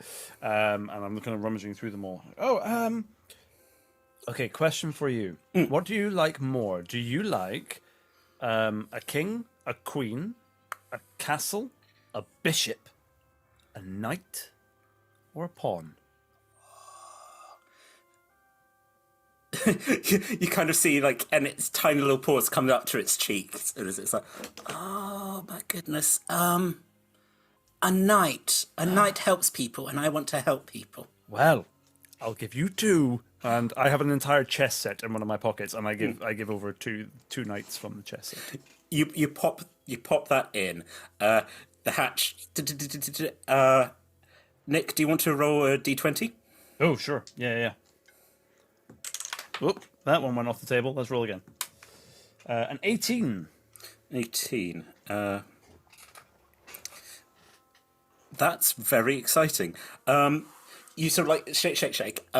Something comes out, and you look at it. It looks like it is a absolutely sort of beautifully ornate slingshot, like proper like Dennis the Menace kind of thing. With, but you sort of like as you look at it, you can see, like. Basically, I'm going to give this, without the, because you sort of like you get the feeling that if you put something in this, it's not just a slingshot. There's going to be an extra bit of like, if you've got identify, I'll let you ritually cast identify in a bit. But there's something magical about this slingshot. Okay. Do you also want to roll a d100? Ooh, yes. Yes. Is this for the potion? This is for the potion. I best get a D100 up. Yeah, I happened to have one earlier, and that was that is a straight down the middle 50.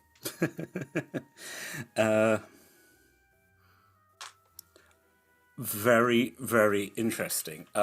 What comes out is a smallish potion bottle, and it's full of like a golden liquid. And I'll give it to you for free. You feel this is quite a powerful potion. There's, sort of, and sort of like as you're holding it in your slingshot in one hand, potion in the other, you're like, this potion is particularly.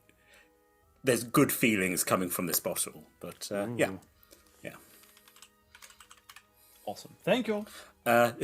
You're welcome. And you hear the ka-ching of a till. I think if you still got the mage hand, it starts floating. Which one of you would like to go next? Feel free, You, Punchy. good sir. Sort of push Punchy in the front.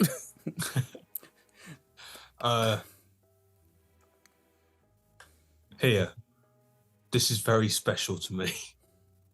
This was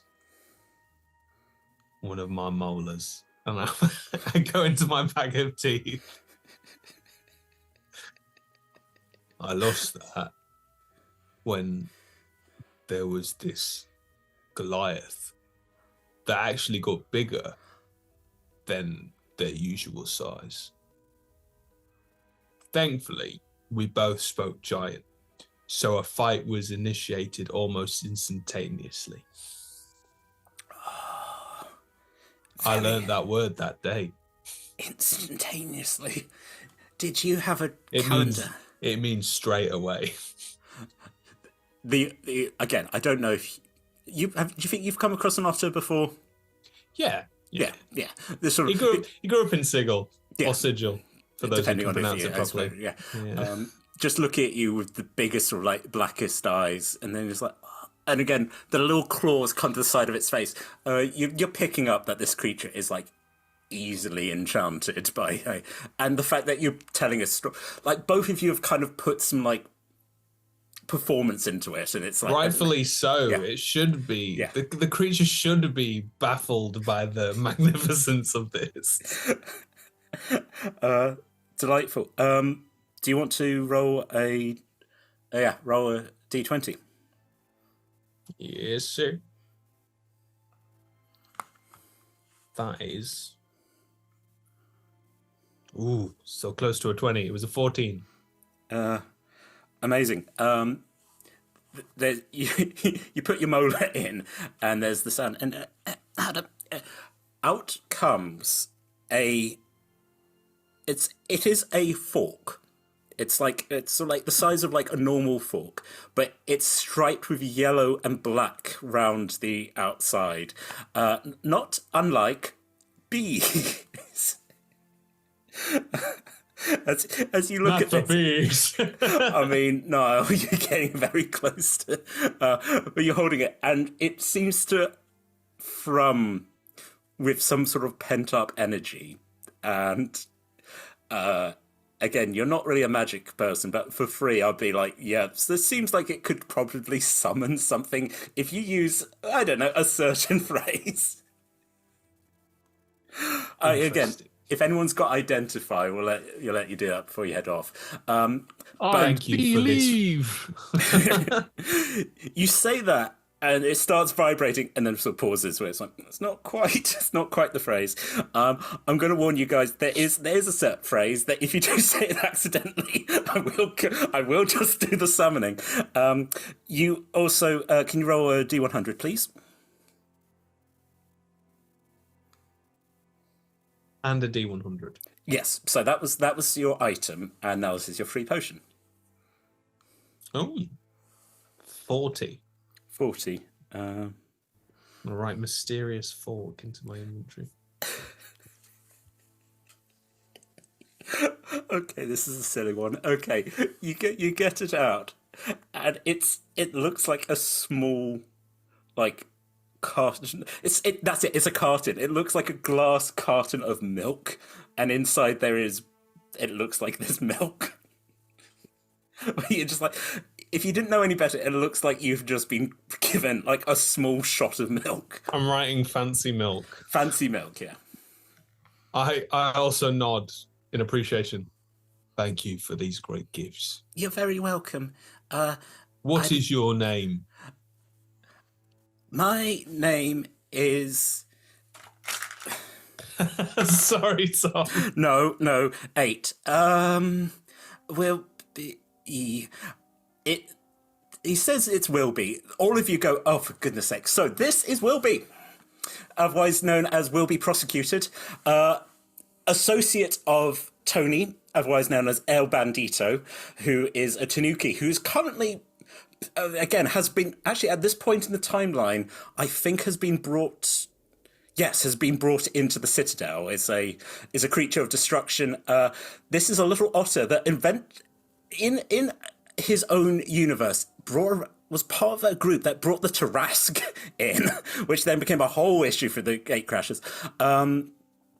the fact that this is a known criminal who's just in a cardboard box hiding. A Full of Light Snow just kind of goes, Wilby, no, Wilby. And you go, I'm sorry. He asked ever so nicely, and I thought it was polite to introduce myself. A tiny paw comes through the hole towards you, Punchy. I shake his hand because I have no idea who he is. No, you don't. You don't listen to the briefing. You shake the hand of this tiny otter. Folks, I have stated that Full of Light Snow had Wilby hidden in Gatecrasher HQ pretty much this entire time, and now she basically smuggled him out in a cardboard box where he just lives. He lives in a box. It's very cute. He's adorable. Folks, if you want to go watch Busy Bees, that is where Chris tried to start off being a beautiful romantic story, and by the end, we're doing Mad Max fighting the Tarrasque. It's amazing how games alter. Yes, so you now have basically fancy milk and a fork of bees. The Thunderall, would you care to give a gift to known criminal will be prosecuted? I rummage into my bag and I start pulling out a rope, and I sort of put the rope on the edge of the box, and I start pulling at it and keep pulling at it, and it's feeding into the box as I keep going. But I'm sorry, it's like a piece of string; it never ends. And I just keep going. I'd get to about the 50-foot mark, and then I hand over a 50-foot rope. It's just a 50-foot piece Just a 50-foot rope. I make it look like it's endless, though. Yeah. Make a performance check. Oh God! Unless you're going to tell you can tell a story. So, oh yeah. Well, this rope, you see, this was used as the trapeze ropes that they used to use in the travelling circus. One that is led by somebody called Giacomo. So yes, and keep pulling it. I'm gonna let you get away with that because the actual circus, like where clowns live, I'm scared of clowns, but I'm glad they don't have their trapeze anymore. Yes, no, this was a great gift for doing a great service to them. We're old 18. On performance. You fully. Please roll a d20.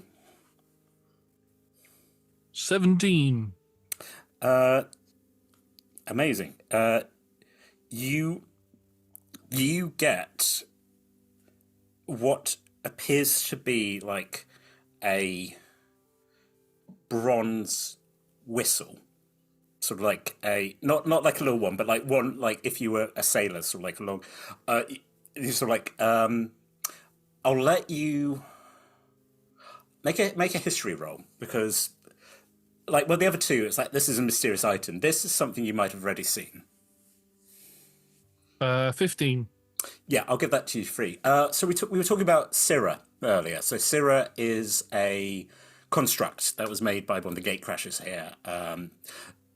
Has a very adorable, has a little beret, has a big flag. Syrah is able to like connect to a defense matrix for the Gatecrashers and able to summon a construct here, which is known as Page. This is a Page whistle. So if you blow that, basically a construct will, like a helldiver, just go crashing into wherever you are. Will fight for like one, managed democracy, folks. Will fight the most powerful thing in there, and then we'll teleport out. So basically, you've got a free ally there. Sorry. Did you just say that if I summon it, it will fight the most powerful thing in the room? Yes. So I'm screwed then, because as soon as I summon it, it's just going to fight Punchy. Actually, no, just that what might I make wanted, Punchy. really. Yeah, I was going to say Yeah. that's what you want. I'm going to save that to the end of the episode. I mean, you made a promise that you would say you would spar Punchy. There's no shame in being going, and this is my champion, Paige. So yeah, you do have that now in your pocket. Please roll D100. 84. I'm gonna put my little thumb on the scale, and because I want to give you something. Out comes a potion bottle. Inside there is a rolled up piece of card. It looks like a card that someone has just pushed into a potion bottle and sealed. Interesting. I'm going to spin the card around, spin the bottle around to see if I can see what's on the card. You can't. It's folded. It's curled up tight. If you're going, you've got a feeling that if you popped the cork out of this, the card would spring out and would draw from a deck. It was on the list. Okay. A temptation to do that now is real. I mean, you could. I mean, just. I mean, I've got a rest of an episode planned out, but I realised your episode. I realised, Josh, I've given you two things which you might just pop at the end and be like, by the way, let's see what happens. Yes, you have your potions, you have your items. So, as we said, we have a slingshot and what seems to be quite a powerful potion. We have a thing of milk. And what did I give you now? This is why I need to write it down. I have mysterious bee fork. Bee fork. So bee fork, and then we've got page and a card. Full of like snow. It goes, okay, I'm glad it happened. Will be, probably shouldn't be. Yeah, I know I shouldn't be telling people my name, but I got excited and these are Gatecrashers, and you said we could trust the Gatecrashers. Full of like snow, kind of quietly goes, you know, in the background. And she's like, right, so as you're aware that Keeper is still missing. To my knowledge, Keeper never left Gatecrasher HQ and has probably kind of like shifts. There's a beacon that's in the headquarters that if it gets initiated, well, I don't fully... Natural one. Flop sweat. Fully know what it would do if that beacon set off, but it probably would actually be really useful for what's coming. So what actually happens though is the thing, because you clearly know what is going to happen. So what is going to happen? Will you go get Keeper? If I tell you what's going to happen. I mean, well, Keeper was in charge of the Gatecrashers before and everything was fine. And since Keeper's been gone, everything's kind of gone to shit. We're not even in our home anymore. We're in some other strange place. Yeah, so that's... Please? I'm asking really nicely. I mean, Keeper's a good person. It just... A lot's got out of hand. And so this is... So what we do is quite chaotic, and and there is a certain group who are all about law and order, and if that beacon gets set off, it will inform them that they are needed, and they will begin marching. You can all roll history. Niall knows. Ooh. Yeah. Actually, roll quite well. I'm going to add a d6 to it just in case. Go ahead.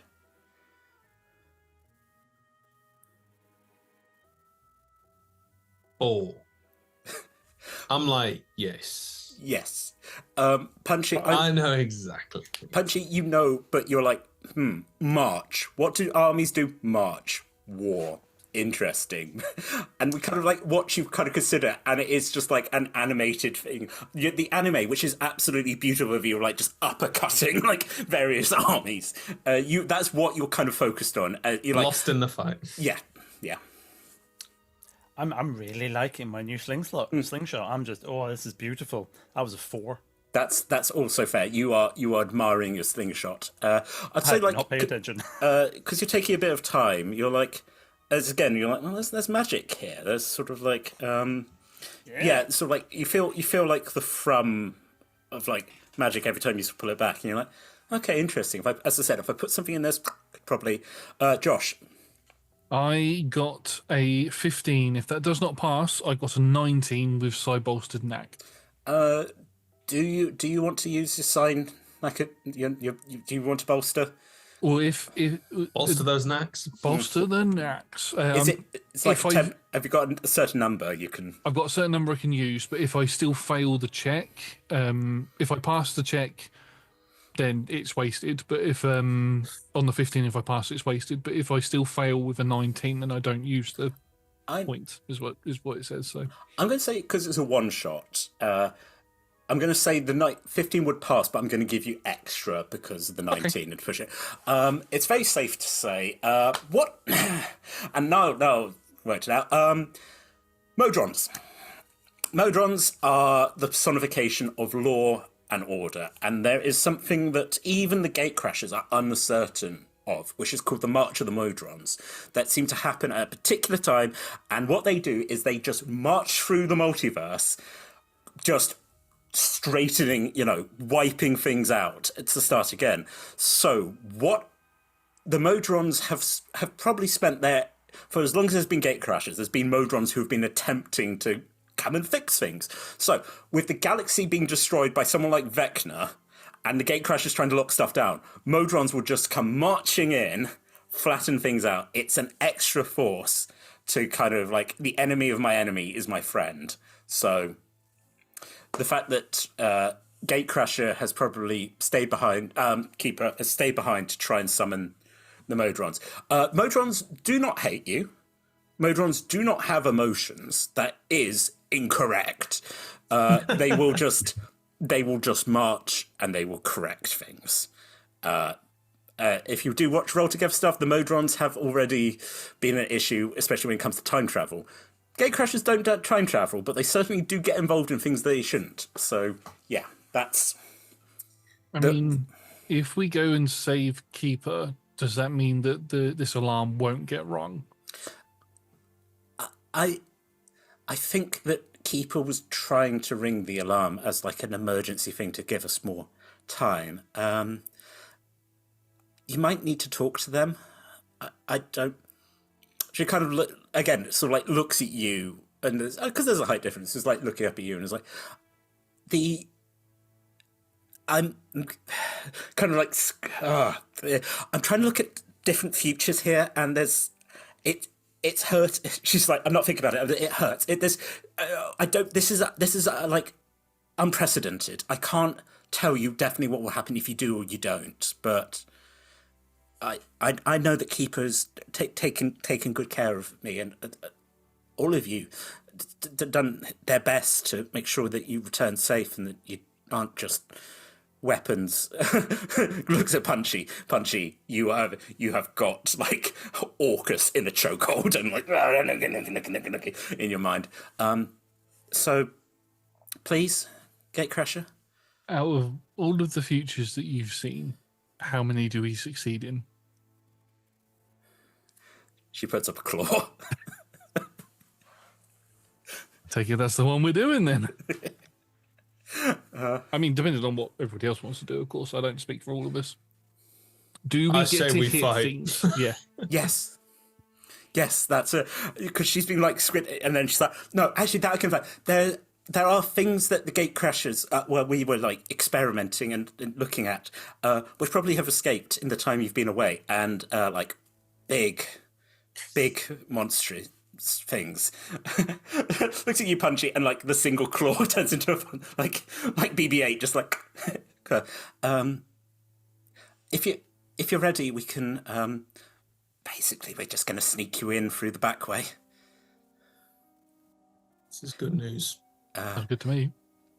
As I said, your keys have currently been confiscated, but if you can get in, Keeper will be able to get you out again. Everything's currently sort of like locked down, but I've got the back way. Before we go, do any of you have Identify? Amazing. Can't get it. amazing, this is great. Funny, there was an option for something that would let you cast Identify, but I was like, no. So, random chaos. I know what my two things are, so that's fine. Well, yes, again, you've got a good idea. Well, actually, you do not know what the second one is because chaos. Yes. I'll have to draw from the deck, as they say. She's like, okay, right, I think that's been enough time. 3, 2, 1. There's just something hits the door, and she's like, and wait. The door opens. There is a Medusa standing there in rainbow dress. She's wearing very large sunglasses. Her hair's sort of pulled up. As she looks and she's like, right, fuck, hello, Snow. She's like, hi, Dottie. They saved me. She's like, right, I just got a note from you. Cool, you're getting Keeper. And she's like, yep, these are the ones who are going to help us. And she's like, right, cool. I thought you were dead. And she's like, no, not yet. I haven't lost my head yet. Not a funny joke. Yeah, there's also something, there's like a rabbity thing that's trying to get in contact with you. Oh, that would be Twist. Okay, yes. Oh, we're on that timeline. Okay, great, amazing. Gatecrasher, best of luck. Send my regards to Keeper, and I'll see you on the other side of the war. Gives Sleep, runs off as the Medusa's like, so weird, but so just like, I'm Anyway. so confused. Looks at you. Every day with her is a puzzle. She's like living hundreds of other lives at the same time. But anyway, yes, Keeper. Your keys, I will. You don't have. I will. I suppose that you're going to talk to Keeper about that. Look, like Snow left me a note that wasn't supposed to open until now. Anyway, we'll try and sort that. We'll run distraction. Is there anything you need to get apart from the keys before you go? You not have got a glass. Do I have a glass? Like a glass? Or a mug. So walks back into the pantry, moves, and just hands you like a pint glass with like a handle. Thank you. She sort of nods. I will take that. Please add handled pint glass to your... It's just holding it. Yeah. It's just holding it for now. Nick, Josh, anything you need? No? Do you need anything, Carl? I pat myself down. Still got my wand. Still got myself. Got a new slingshot. Yeah. I don't. Where are we going? Do you need me to cast something? Yeah. You're going. We're sending you back to Gatecrasher HQ. So you're kind of going home. Oh, nice. That'd be nice. Do you not have a key? Me. You're a gatecrasher, aren't you? Yeah, I'm a Gatecrasher. So, yeah. So can we not just use your key rather than get ours? Yes. So why don't we just do that then? You can certainly try. Full lights never like, don't use her key. Splicing. She's like, what? It's like, we've got one mouth shape, one universe, Lefandral, one timeline. Just trust us, okay? Right. Okay. So we need to go get. Okay, this is gonna be fun. Runs off. Right. Medusa's like, what did you... She's being even weirder than usual. What did you do? What happened in the prison? No idea. Anyway. Nothing of note. So, we need to go get our keys. What, distraction needed? Distraction, what? yeah. I can help us be extra stealthy if you'd like. That sounds fun. Please prepare your stealth. Right. I pull out my deck and I pull out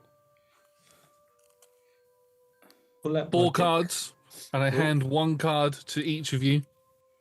Ooh. Or I don't hand them out to you. I put them on your armor. I'll be like, oh, can't do that for copyright reasons. Place them on your armor. Right. Is it right if I put this on your clothing? Yeah. I'll just like offer you my belt. place it on your belt. And Car, is it alright if I place this on you? Oh, please, yes, go away. Right on your forehead. Gonk. That's me casting Pass Without a Trace. So while you have that card on you for 1 hour, you have a +10 to stealth and don't leave tracks. And I give 1 to Dottie as well. Oh, thank you. I will follow that up by seeing you doing that, and I will go, oh, I know what I can do to help with that. Hold on. Where's it gone? Also cast Pass Without a Trace. Going through my mind, trying to remember what it's called. There it is. And is it a concentration? That is a concentration. Wait, I might not do it if the other one is also concentration. You can actually cast it. The other one is also concentration. So I'm going to go and do it. And go, wait, no, need to focus on one spell. They both need focusing. God, I hate restrictions. It's fine. Never mind. We'll do that. And that lot out there can deal with this. And out past them, I'm going to summon an aberration and just send it at whoever is out there and let them deal with it. I'm just gonna. You just hear a clatter and someone go, and then you just hear them go. For God, why can things just teleport in here? Why is this? Jakarth! You just hear, this isn't my. Oh, for goodness! And you just hear as Jakarth. Amazing. So aberration jumping around. Yep. Can I tell you what? All of you roll stealth. I have advantage because I have the boots of Elvenkind on Nice. and a +15. Oh, nice. Well, I was going to do enhance ability, and it wouldn't have been useful for you. You've already got advantage, you see. There was no need. The aberration was definitely the right call. Oh, natural 20 for a 35. You are No, natural 20 for a 45 Oh my god! because of the +10. folks. Is that the highest stealth roll we've rolled? It could be. At the time of recording, the remaster of Oblivion's come out, and Oblivion's well known for its glitches, as the Fandral just glitches through the floor and you just disappear. You're inside of the base now. I have a message for you. The Dark Brotherhood has noticed. I should do that stealth glitch that you can do right at the beginning of the game where you can just auto run into the wall when there's a goblin on the other side while you're stealthed, and you can just get your stealth up. That's kind of weirdly what you're doing. It's just, I'm going to say you're so stealthy, you're just kind of not in the game for a bit. Just as the other two. What did you get? I got 34. You do not fall through the actual plane of existence, but you are quiet as anything. Car? 29. Also very, sort of just too. It's the thing, like, okay, because we've been talking about this as film, like the camera pans along the corridor and then it's like, oh no, we went too far, and then comes back and you are all just standing by your keys as just you pick them up. Dottie's like, okay, you got your keys, that's the thing. So once we're inside, we know we can't. The shield's going to protect us. We need to go through. Keeper's going to be the one who's going to initiate it, but we can get in at least. Right. I'm not even going to make you guys roll for this because this is almost like Return to Sender. Really, this is like all three of you. Lefandrel, you just get flung out of you like in Oblivion, as just your head glitches out of the floor and you're like, hello. Just as you pop I've up. been here the whole time. Just you should. The three of you and Dottie pick up the keys, start spinning, and as you just reach and it just inverts, you just get tipped out, and you are now, for the first time in what is probably a couple of months, are back in Gatecrasher HQ. Usually this is such a busy, like, thriving, noisy place that, for those of you who haven't experienced the headquarters, it's very sort of plush. There's a lot of wood. I think I described it a bit like being at a boarding school. There's like long tables for food. There is paintings all around, but again, we are now like, it's do you all have dark vision? Yes. Yes. Years. Amazing. So does Dottie. Even though Dottie's wearing sunglasses at night, and just was like, oh, for goodness sake, okay. And sort of like reaches and like reading glasses, like little light comes on, so she's like, oh, there we go. Even the candles in this corridor have been snuffed out. As I said, you're back, sort of like, and a consideration for later is like, hey, your stuff's here, the way that Gatecrasher like bedrooms work is you find a door and you're like, I want to go to my room, and that will take you there, so like you can get to your room pretty much from any corridor. But for those of you who like study, you have an understanding of magic, you're like, yeah, this feels like a lot of the wards are down. You got through the shield, but it's just sort of like just a wrongness to this place. Do you all want to just quickly roll me perception? Yeah. I very much would love to. Nice. Insight or investigation? I'm your guy. Perception. I mean, if you want to roll like investigation to sort of like, I think for the others, they're like, we're listening out, but you might be like, hey, what can I see on the floor? Oh, I'll do that. Yeah, if you're going to let me have it, I will take it. Yeah, have a gift. Fine, thank you very much. I rolled a 20. Cool. Okay. Investigation, so I'm not looking outwardly, because if I was, I'd be blind as a bat. That was an 18. No, 17. Joshua? I rolled 23, which is also my passive. You, again, for the perception, you're like, it's just sort of like, this is actually quite interesting because all of you have kind of gone into like game mode here, where you're like, okay, it's the same sort of bravado you had with the prison break. I'm like, this is fun. You're back on your home turf. If you're a ranger, this would be your, but you're like, yep, okay. For the perception, you're like, yep, there is a light at the end of that corridor. That is towards where the holding cells were. They don't have a prison on the Citadel, but they do have a prison for the Gatecrashers. And there's, and you sort of like, again, that's like, because you both rolled high, you're like, let me listen as well. And you just hear the sort of clunk, clunk, clunk, clunk, clunk, clunk of something metallic moving, but also the squelch of flesh, which is not a good sound, even at the best of times. And you're like, nowadays you'd be like, hey, squishy. Something's definitely up there. Investigation. You get car. You sort of like you get close. You're looking. What you can see is it looks like claw marks, like 3 claws along the like where the bottom is. Maybe this thing is about 4 foot drawing, but also like slashes, so something sharp, like something's been drawing itself along the corridor of claws, but also slashing its way down, and it does seem to be going towards where the light is. Well, Do we want to fight it or stealth past it and get to Keeper? I can't believe you just asked me that. Yeah. Punchy. Just I pour out my milk What do you into think he wants with into that the milk? mug, and I go, "Here's to a good fight." And then I drink the milk, chug the glass across the room. I'm gonna bonus action rage and start walking towards the light, and maybe start breaking into a sprint. Oh, if this is what we're doing, okay, I'm going to drop concentration on Pass Without Trace, and I'm going to cast Haste on myself. nice.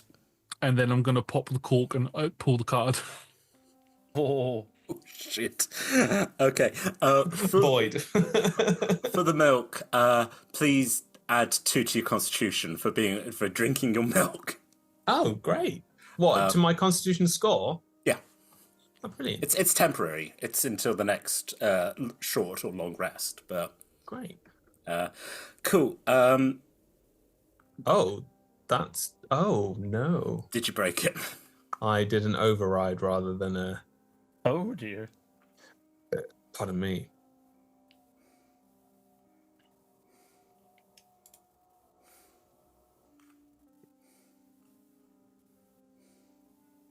Can't remember what it was. Gonna have to just quickly manage my sheet again. Do you need me to get the thingy rules up, Tom? No, it's No, okay. no. I'm just having a. My Constitution rolled was 15, and I have a +1 modifier, so the base should be 15 basically, and then Nice. go from there. Cool. You you open up the jar, pop it out as a card goes spiraling up, up, up into the air. You have a quick look. What it shows you is the. I'm redoing that. Actually, no, I'm not redoing that again because I think that's very funny. It shows you Rogue. That's what I am. It is. You're like, hey, that's me. great. It's me. Should I tell you what Rogue means? Please, because I can't remember. A random NPC is now hostile to you. You've now made an enemy of someone out there. Look at Dotty. Dottie sort of like looks back at you and like thumbs up. What? That's okay. That's fine. I mean, she's looking at you like you can't see her eyes, but she is looking at you with disdain. But I don't think that's anything new. You've cast haste as well, so Yes. So a little shivering. yeah. Car, anything you'd like to do before you go running off down a corridor? I was going to ask the question if I'm realizing I can't really run. I can't run at the same speed as these. Well, I'm presuming. I don't know actually. If you're raging, oh no, but you said you had 60 feet of movement, don't you? There, punchy. Monk, yeah. Well, I did express my slightness at the beginning, and I'm wondering how strong my fellow companions are, and if I was to jump on somebody's back, for instance, how quick would that work? Ooh, who?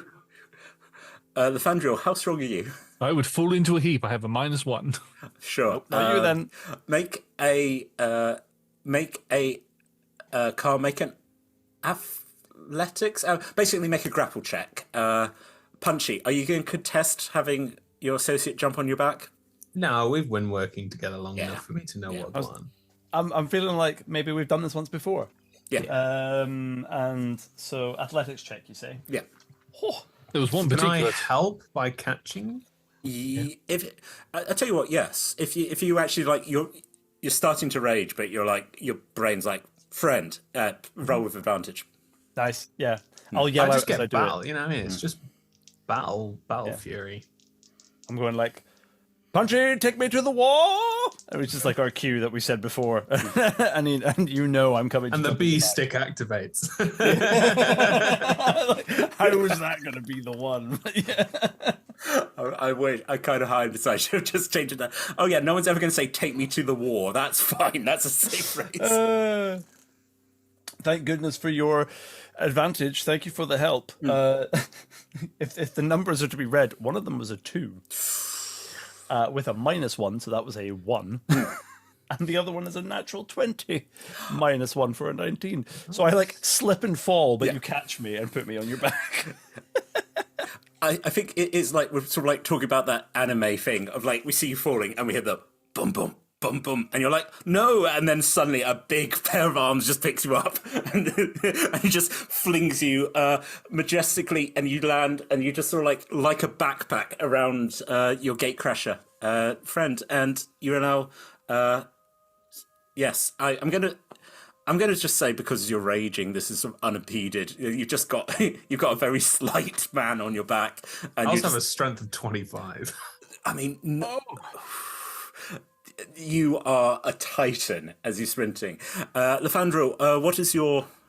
You hasted, right? Hasted, so my movement speed is currently 70.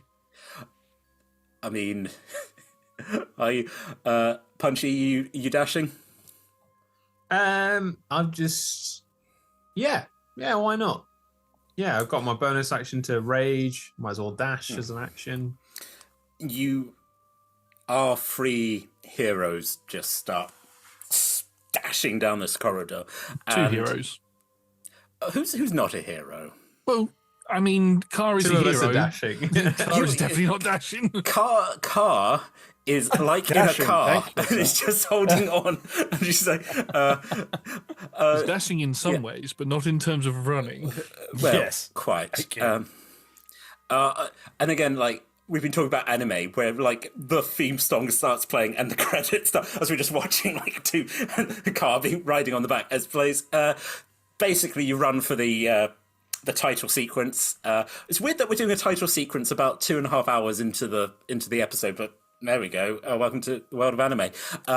As the 3 of you burst out at the end of the corridor. As I said, Gatecrasher HQ is mercurial, sort of like, just because you've been heading in the direction you think, as I said, is the lockup, doesn't necessarily mean that's where you're going.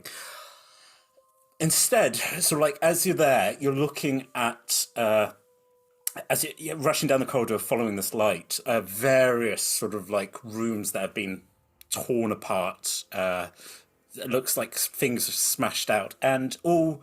I mean, those of you who pay attention know there have been various gatecrashers who have been experimenting with various beings, sort of like sometimes science is, requires a few sacrifices. And that means if you did, I don't know, take a creature from the void and start trying to put electrodes in it, doesn't mean you're a bad person. I'm not a bad person. A few of those people have actually been consumed, but this is fine. This is fine. Folks, it's like Resident Evil, that if you went into any of these rooms, you'd be like, Day 17, I tried to apply machine guns to the sharks. Day 19, the sharks have escaped. There's a lot of terrifying stuff out there. You burst out into a large open space, which is, again, you're indoors, but you're also now outdoors. Looking up, you're under the night sky is a view straight into the astral sea, and as you're looking, you're seeing various. It doesn't happen with frequency, but like lights going out, various worlds that are now being destroyed. Be that through their own problems, be it through the problem that is Vecna. The stars are going out. Bad news bears. But the things you probably should focus on are the things that are in this large courtyard. There is a huge, like, I'll give you the name. It's called a steam golem. Like, giant, like, steampunky creature. Massive furnace in its chest, long, sort of big arms. Punchy, you kind of feel like, ooh, big. I was going to say I did watch Niall's ears perk up when you said that. Yeah. There's that. That is one of the things there, sort of like, it's large. What is gargantuan is a creature of creatures, various things that have been obviously sort of consumed by this literally gargantuan blob of flesh, like heads put, like you see displacer beasts appearing, you see like a beholder stalk. It is gargantuan combination of flesh. What you also see is a small, like less than 5 foot tall human man, balding, like with absolutely huge big bottle glasses. This is a gatecrasher.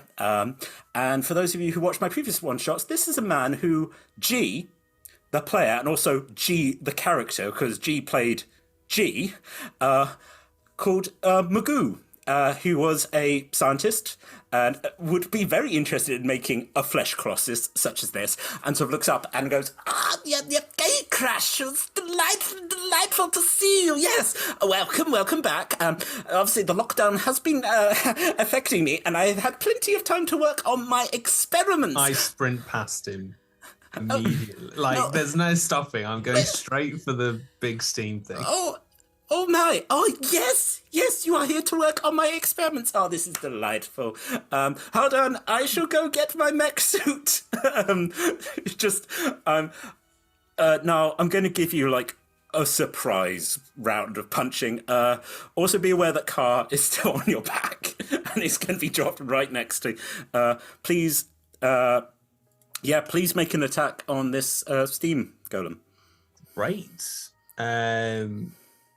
So, like, as in, like a surprise round, so I get my actions and stuff. You get it's sort of like it's a surprise attack that you've just run in one and you attack. punched. You know, sort of Okie dokie. I think I'm going to give it a little stunning strike. Okay. Why not, eh? When you can, Absolutely give it a stunning. go. Stunning. I can't find the button for it. I don't know what button to press. There's the button. Stunning strike.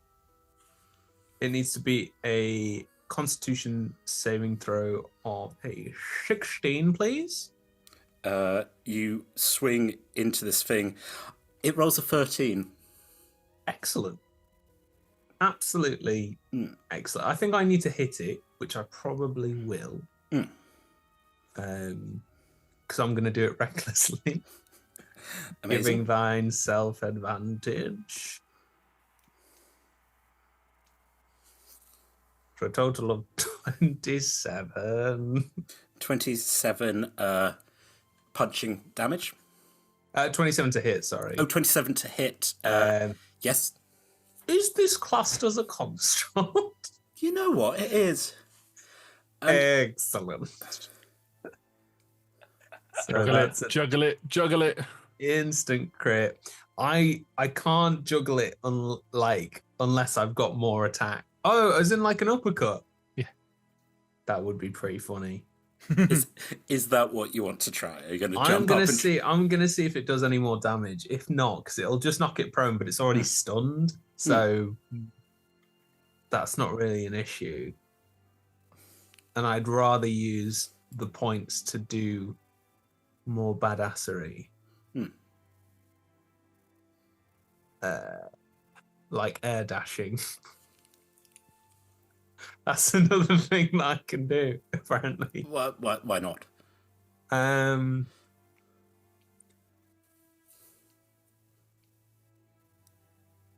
No, it just pushes it further away and then knocks it prone, which I don't think really adds much to this right now. Okay, yeah, just a regular attacky attack then, I guess. Cool. Yes. One arm strike with a crit damage. The total of 23 points of damage. So I think he just runs up and slams into its knee. How big is this? Large. Yeah, I think he's just gonna shoulder barge its knee to sort of bring it down so he can start working on it. As you should. Can Car and Punchy please make me a dex saving roll, please? Ooh. Car, you are very much still on the back, right? Yeah, well, yeah. Yeah. I mean, yes. I think he ran in with so much speed, there was very little There's chance very of me little, getting you know, off sort of like- before we got there. Yeah. As much as I might have wanted to. I'm like, no, I don't think I'm letting go. No. I have advantage because I'm. Wow! Dex saving throw. Dex saving throw. 26. Nice. A wonderfully high 10. Oh shit. Wait. Oh no. Wait. I might have something to help that. Just looking at the yeah. Oh no, sorry. Sorry, I don't. Punchy, you. Whatever happens in this wide universe, you are inevitably yourself. And sometimes you do just need to punch a giant boiler, basically. You do. You just put your crush in. You manage to stun this creature, this construct, and as it hits, it just releases what is basically very hot steam. With I don't quite know how Punchy manages to avoid what's coming, but I think inadvertently you kind of turn your back and like expose Car to it. Car, you take 46 fire damage as this thing just. Having passed Punchy, you take 23. Unfortunately, I take nothing due to evasion. Very funny. As a monk. I think what happens is, you know, in Daredevil and Deadpool, where they do that weird, unnecessary flip in the middle of the air to like dodge bullets and stuff. I'm going to retcon this. Car, you take 23. Okay. Because you're on the back, you know, having had someone basically inadvertently move you, you know, you don't take the full that. The fact that no damage and you backflip through the air, that's enough that Punchy, I don't think you intentionally put your friend in the line of danger, but it does mean that most of the steam just boils this poor skinny fellow. He's just it's not his day.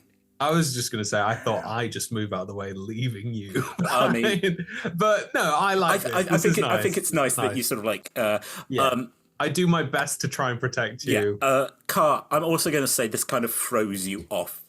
So you're not taking falling damage, but you sort of roll and sort of like, let's say, 10 feet away, pick a direction. So you're not right next to this fallen golem. Oh, okay. Yeah. I'll whichever. If we ran in, I'm going to imagine we ran in and we ran up to it, and then you've jumped maybe backwards. So I think I got thrown 10 feet back in the direction that we came from, is what I'll say. You sort of like, Lefandriel, I assume you didn't run straight at either of these. I slowed down a bit when we saw the other Gatecrasher, and I'm like, hang on a minute, are we actually meant to be fighting this thing, or is this one of your things?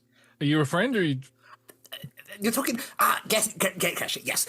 So I am exploring science and what can be done if you use science. So I have made a mech and a robot, and then I combined things. You know how powerful like a beholder is normally, but what if you put it in the body of a flesh pile? Again, as I say, he's weighing like massive eyes, so his eyes are absolutely huge even at the best of times, and looking at you with he's not insane, because he's completely logical of like, this is really important that we make what people would call an abomination, and I have done that, and I've done that perfectly, and it's really unfortunate that people haven't, like, this thing is going to eat you, but it's nothing personal. It's nature. And then your power gets to go into the flesh thing, which is great. And then we can use that to fight whatever is out there. I am going to, so I'd run around the corner and I would do my full set of attacks against everything. That's the thing. We're going to, folks, we're sort of like, we're looking at timing here. We're going to have a round of combat, and we'll see where this goes. So can everybody please roll me initiative?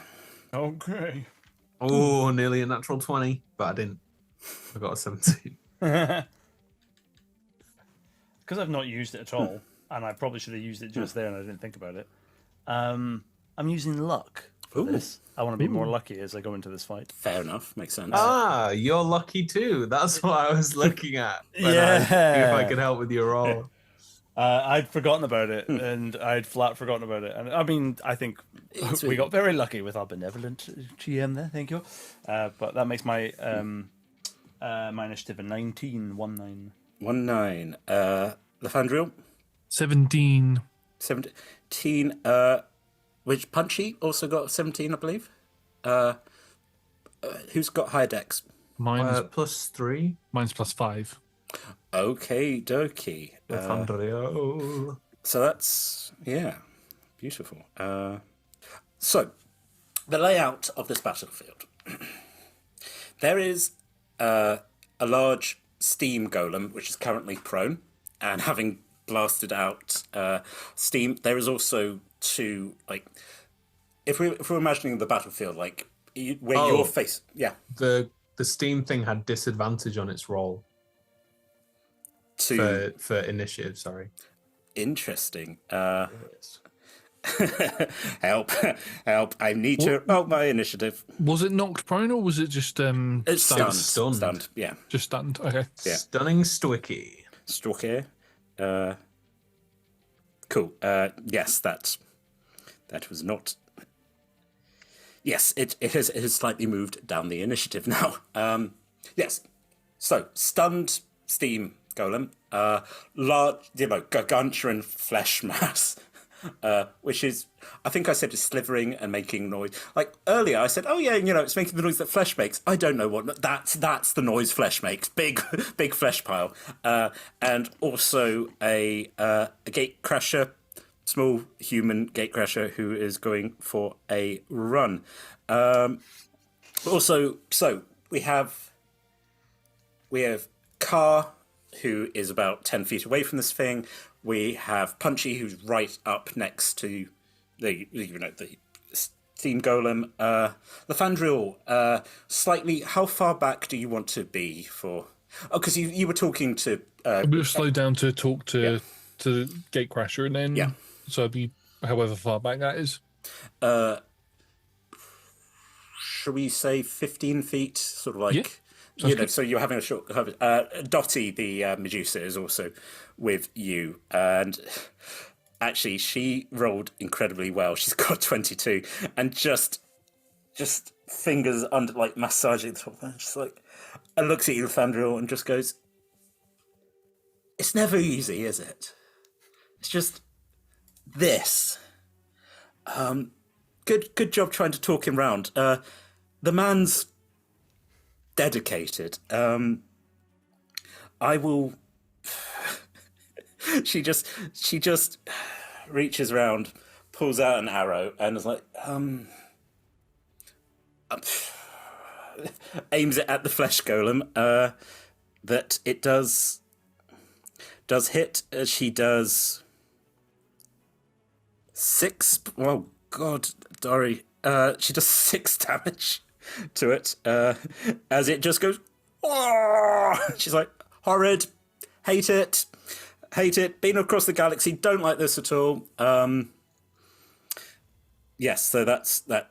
Her Car, you've skidded and you're looking slightly, your beautiful coat slightly scorched.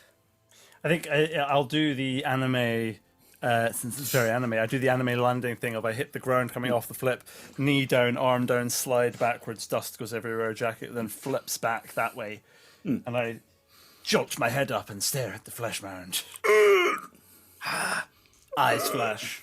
And I go, no, don't like it. Don't like any of this. And you burnt my coat. Outrageous. How very dare. And as a bonus action, I will spend a sorcery point to Revelation in Flesh. Oh my God. Which is my 14th level spell where I can just alter parts. I can alter myself to do things. And this one is Glistening Flight. And because it says Glistening Flight, and because I said earlier I'm kind of Dracula-esque, I've gone Twilight, and I'm now a sparkly, tiefling-esque vampire. And I will rise up and backwards slightly with flight, just kind of spanning my arms as my bonus action, just get out of the way of everything, so I'm up in the air a bit.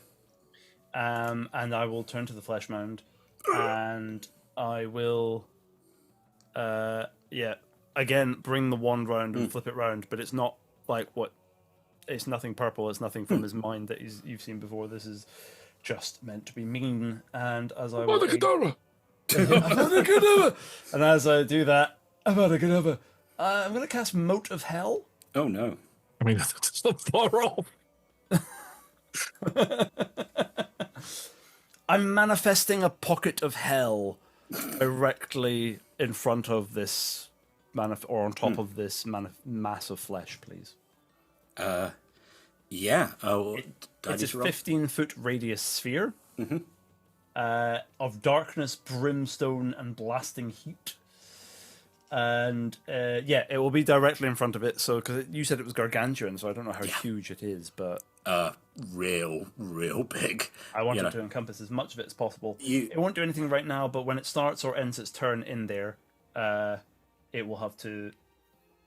I will roll damage against it. I think it's if the cloud warps the timescape, making the cloud's area difficult terrain.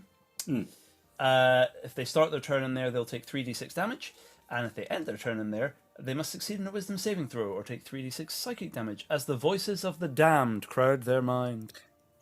Oh, Nick, do you You want to make a deal? Yeah. Let's make a deal. The devil. Okay, I was going to say, Nick, do you think the voices of the damned isn't playing in this thing's head already? Well, then it gets advantage on the saving throw. I don't know. Weirdly, I mean, I hate to show you my cards. It already does get advantage on magic, but yeah. But hey, you're all quite powerful. Car, yes, you, and I'm going to say sort of like, I'm actually going to say that in between the two like golems, there was about 15 feet. So you don't quite get the steam golem, but there's enough that you've definitely made it difficult terrain around. Cool. That's your action. You did bonus, so you're up. Bonus was making myself fly. And how high are you flying? I've gone up 30 feet. Perfect. Amazing. Cool. So that's action. Bonus action. Lefandril. Gatecrasher has just told you that this is very weird and annoying, and shot a flesh thing, and now the flesh thing is screaming because the voices from hell are there. So, what would you like to do? I would like to start by drawing a card and then throwing it at the steam golem. Please do. Because it is stunned, this will be with advantage. Ooh, that is a... that is a 20 dirty to hit. A 20 will hit. Oh, nice. I should hope so. Oh, this The is way very you sharp. paused was not nice. I know, right? That is very worrying. That is 21 points of psychic damage. Please half that. That is 10 points of psychic damage. You throw your card, and you sort of like, you just hear it sort of, it's just like whistling and that sort of thing, and the card is like sucked into the giant furnace in it. Done damage. Obviously, hasn't done as much damage as you were hoping because this thing is a construct. Has it had any sort of a blowback effect? Like when I've hit it, is it blown out at all? The steam is what I'm saying. The steam hasn't blasted. No, it hasn't done what it did when it got punctured. Does it feel like it's building up steam to do it? As if every time it gets hit, it builds up steam to a certain point, then it explodes. Make an insight roll. Using video game logic. Yeah. That's a Cool mechanic. That's a insight. That's a 5. I got no clue. You are glad that you're using cards because it probably would hurt to punch something that's hot. It's probably going to hurt punching that thing as I throw a card. I'll do the rest of my attacks against the flesh golem, so they won't be with advantage. This will When you be. mention it, it's going to scream at you. So I get 3 more attacks. One of them is a hasted action, and then I'll get my bonus action attack as well. Please do. All sharpshooter, as the last one was. Oh, so 18, 17, and 19. Those all hit. Ooh. This thing is really big and very fleshy. I shall make it my favoured foe, so I do an extra d6. Do I do that each time, or is it just once? I can't remember.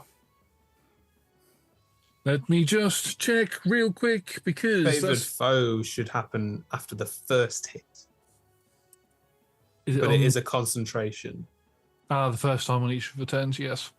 So I will not. Yeah, do I think as soon as it's marked as a favoured foe, it's the first hit. As soon as it's marked as a favoured foe, Yeah. that won't change until you change your favoured foe. When you hit a creature with an attack roll. Oh, so yes, this is a separate attack roll. So the first attack will be an extra d6. The rest won't. It's not Hunter's Mark. So No. this will be 25 psychic damage against the flesh mound. 25. You are kind of delighted to see something that you're hitting actually seems to be taking the damage. Yay! It just... As you just watch as, like, a nymph appears and goes, "Why? We've done you no harm."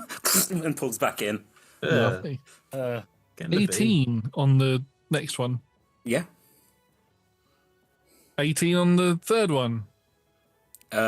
This is damage, or... 'cause This you've is all already hit. damage, yeah. So 18, yep. And 18, yep. And then my bonus action attack as I throw another card. That's a hell of a lot better. That is 25. There we go. To hit. To hit, yeah. That hits. This is said, less. This is just a big fleshy mound. Yeah, this is less damage because it's bonus action attack. So that'll be 19 damage. Very tidy. Yeah, you managed to... It makes a horrible noise, as does the void around it, and it echoes. And I think all three of you, like, actually, Car, you hear this so much, you're just like, "Oh, that's unpleasant." Even you were just like, "Oh." I mean, just because you're used to something doesn't mean you really want to hear it. You're just like, "Oh, okay." You take this opportunity to teleport back a little bit while I do it. So How far are you teleporting? I want to teleport far enough back so that it is still within the range of my weapon. Where is my weapon? So that I can do it 60 feet. So yeah, I want to be at least 40 feet back, I think. Okay. I would say. Is that a spell? No, that's just part of my attack. I can teleport. That is my nature's something or other. Cool. Folks, it all comes down to where you just have to keep being like, is this an item thing? Is this a spell? You know, sort of like... It's my distant strike. When you take the attack action, you can teleport up to 10 feet before each attack to an unoccupied space. You can see... Oh, so I can do it. Oh, no. Only on the attack action. If you attack at least 2 different creatures with the action, you can make 1 additional attack with it against a third creature. Nice. Oh, against a third creature. Okay, so I've been doing that wrong the entire time. No, the third creature can be one of the other creatures. I've ruled it. Yeah, sort of like, now we're learning these characters. Cool. So how far did you say you teleported? Like 10? I'm 40 feet away now. Cool. But yeah, so you're 40 feet away. Amazing. Punchy. You did a punch. And it's about to get a hell of a lot more. I am going to start attacking recklessly. It's no longer stunned because it's the start of my turn. That's how dem rules work. But I will recklessly attack with life in my body. Might as well start a combo because I can. So why not? Combo. I'm gonna spend another key point as well to see. I'm going to spend 2 key points, 1 to start a combo and 1 to see if I can get it to have another stunning strike for everyone else. Yeah. So it needs to make a DC 16 again. Cool. And the combo has begun. Sorry, what type of roll was it? DC 16? Con save, I believe. Con save. That's a 21. Which will pass. 22 points of damage. 22 points of damage. As it is a critical hit, as it is Nice. a construct. I will then hit it one more time with my attack. One more time. Bloody hell. Plus 4 now. So 31 to hit. 31 will hit. And deal an extra 20 points of damage. 20 points of And then I spend damage. another key point to do Flurry of Blows, which will allow me to hit it another 3 times. You can do this. I'm just going to say, as you're feeling this, heat, you're definitely feeling heat every time you're hitting it. Are you going to keep going with this? Yes. Cool. Okay, so you've hit it twice. Yes. He doesn't care. He lives for the fight. Okie dokie. That's 40 to hit. That does hit. And that's another 22 points of damage. 22. That's a natural 20. Crit, Or a crit. 41 to hit. Yeah, that hits. Crit upon crit upon crit. I crit my pants. Uncritable. 28 points of damage that time. Ooh. And his final strike is 17 plus 6 is 23. 3, yeah. No, that's hitting.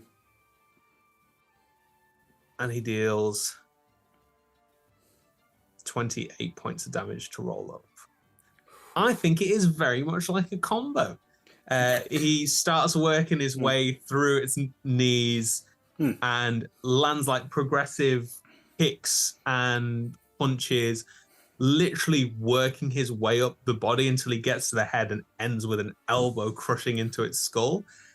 He's then gonna jump off of it and move 40 feet away from it, like strafing, because I don't provoke attack of opportunities because I have the mobile feat. That's excellent. I did say, are you going to keep hitting this? Because it's very, very hot. He don't care. He didn't care. You hit every attack, just hit, right? 5 times. 5 times. Can you make 5 Constitution saving throws, please? I can indeed. Oh, Constitution, not Dex. Constitution. Ooh, interesting. Because now I'll break it to you. You are with your bare fists punching into heated metal, which in real life, folks, that's how I got this scar. Something was coming out of the oven. I was like, that's going to fall. Punched it back in, and I was like, I have branded myself. It wasn't just the goats, folks. Oh, it was all force damage. I don't know if that made a difference. It is not. Yeah, no, that's not one of its immunities. Great stuff. So the first one is a 21. Cool. The second one is 16. Okay, 16. Is that okay, or should I maybe spend a luck point? It's a fail. Okay, I'll spend a luck point. Okay. I've got them. Might as well spend them. Yeah. All right. So that was 16. Or... yeah, it was a 16. Okay. So, one fail. The second one was a 19. 2 fails. Wait, third. That was the third, wasn't it? Yeah, so 2 fails and a success. The 19 failed. It's a 20. This Holy this is literally hot metal. Natural one. Just, Now spend your luck point. Oh, Well, Yep. it doesn't matter for a saving throw, does it? I mean, it depends what I'm going to do to you. But no, yeah. That's And then the final one was a 20. cool. Okay, so that's 3 failures. You If don't. if this is the same thing, one of those did 46 points of damage.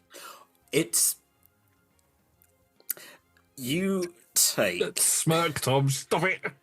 so 22, Is it? What 8, is it? and okay, so that would be 33 points of fire damage of just puncturing through, burning. Like, you've got tough fists, but like steam bursting out of the holes. This thing is really badly hurt, but it wasn't quite the same sort of release of steam that hit poor, sweet, innocent Car, but you've definitely just blasted yourself in the face with some hot steam. Is it falling under the rules of evasion? That's dex you know- saves, isn't it? Yeah. Oh yeah, it is deck save. This deck is more because you're hitting it with your fists. save. Yeah. No worries. It's still halved because I'm Yeah. resistant to fire damage. That's fine. So what's that? 32. 33 16. halved 16. Yeah. Amazing Not stuff. chump change, but still enough No, to be no. like. I think yeah. As he like kind of strafes back Muhammad Ali style, his like fists are literally steaming, and he's just beaming. He's loving it. I mean, you took less damage in 3 steamy punching hits than I did in 1 blast of steam to my face. I am the tank. This is Yeah. what I'm here for. That's why I've gone up into the air, and you stay down there and hit things, please. I've moved away from it to call it towards me. You Make moved it 40 use all its movement. You've moved 40 feet back to be next to me, and I've gone, you're the tank. You're supposed Oh to be no, in I front wouldn't of me. have. I wouldn't have moved towards the guys. I would have moved it away from them so they can continue to use range, and hopefully attract it to me, and hopefully its speed is 30, and I can go like that. But if it's not, I'll just move further next time. That's your turn. Yeah, that is my turn. Thank you very much. Its speed is 40. Fast on. I just nodded it. I think Punchy just nods at it. He's loving this. It's like, and so the song continues. Was it within the moat of hell? So I said it was just on the like 15 feet apart. So Perfect. it's just on Remember. the outside. That's fine. Don't worry, Nick. You can torture this terrifying flesh creature. Yay! All I ask. So, Punchy, even in your like berserker rage, you're like, this thing is steam's bursting out of it. It's like another good blow would probably take this thing down. Yeah, it's battle lust. Like it's not a he's not like angry. It's genuinely like it's like almost like a child that's giddy for ice cream. This is he's what in you awe. wanted. You wanted something that would like even in like your battle lust, you're like, oh, It's this a challenge. This thing hurt me, but great. As it sort of like it looks as it's sort of like it's 2 arms come up. One is just a very large axe, and the other is a chainsaw. Folks, we're doing Helldivers still. It's just this automaton just brings for the axe does a 19 hit. Yeah. That is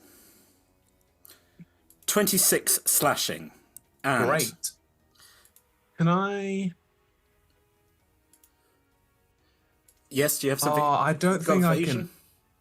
can. No, I've got deflect attack.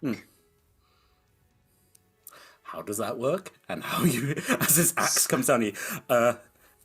So the damage will be half. So 26 slashing, 23 fire. So half that. That's just from the axe. That's just from the axe. Yeah, so 26 plus 23 is 49. Nine. Halved is 24. Yeah. I could do that if I rolled max. I have to roll a 9 or a 10 on a d10. I'm And I also could stating deflect that this. the axe has come down onto you and the chainsaw is also coming down. There's a second attack coming down on your beautiful little head. Isn't the deflect? It's like you will, because I remember looking at the monk for when they built this out. You'll deflect and you'll reduce the damage. It's only if you completely negate it that you get to do something back. Yeah, so no matter what exactly. you roll, you're going to make it better. Yeah. A part of me is a bit like, should I just cop this hit and see if its second attack is any better or I mean, worse? you've got resistance, Exactly. and you could probably. The battle lust takes over. Yeah. Do it. Hit me. Right. What did we say the damage was? 24. 24 of the mixture of fire and. Still as- got 100 hit points, guys.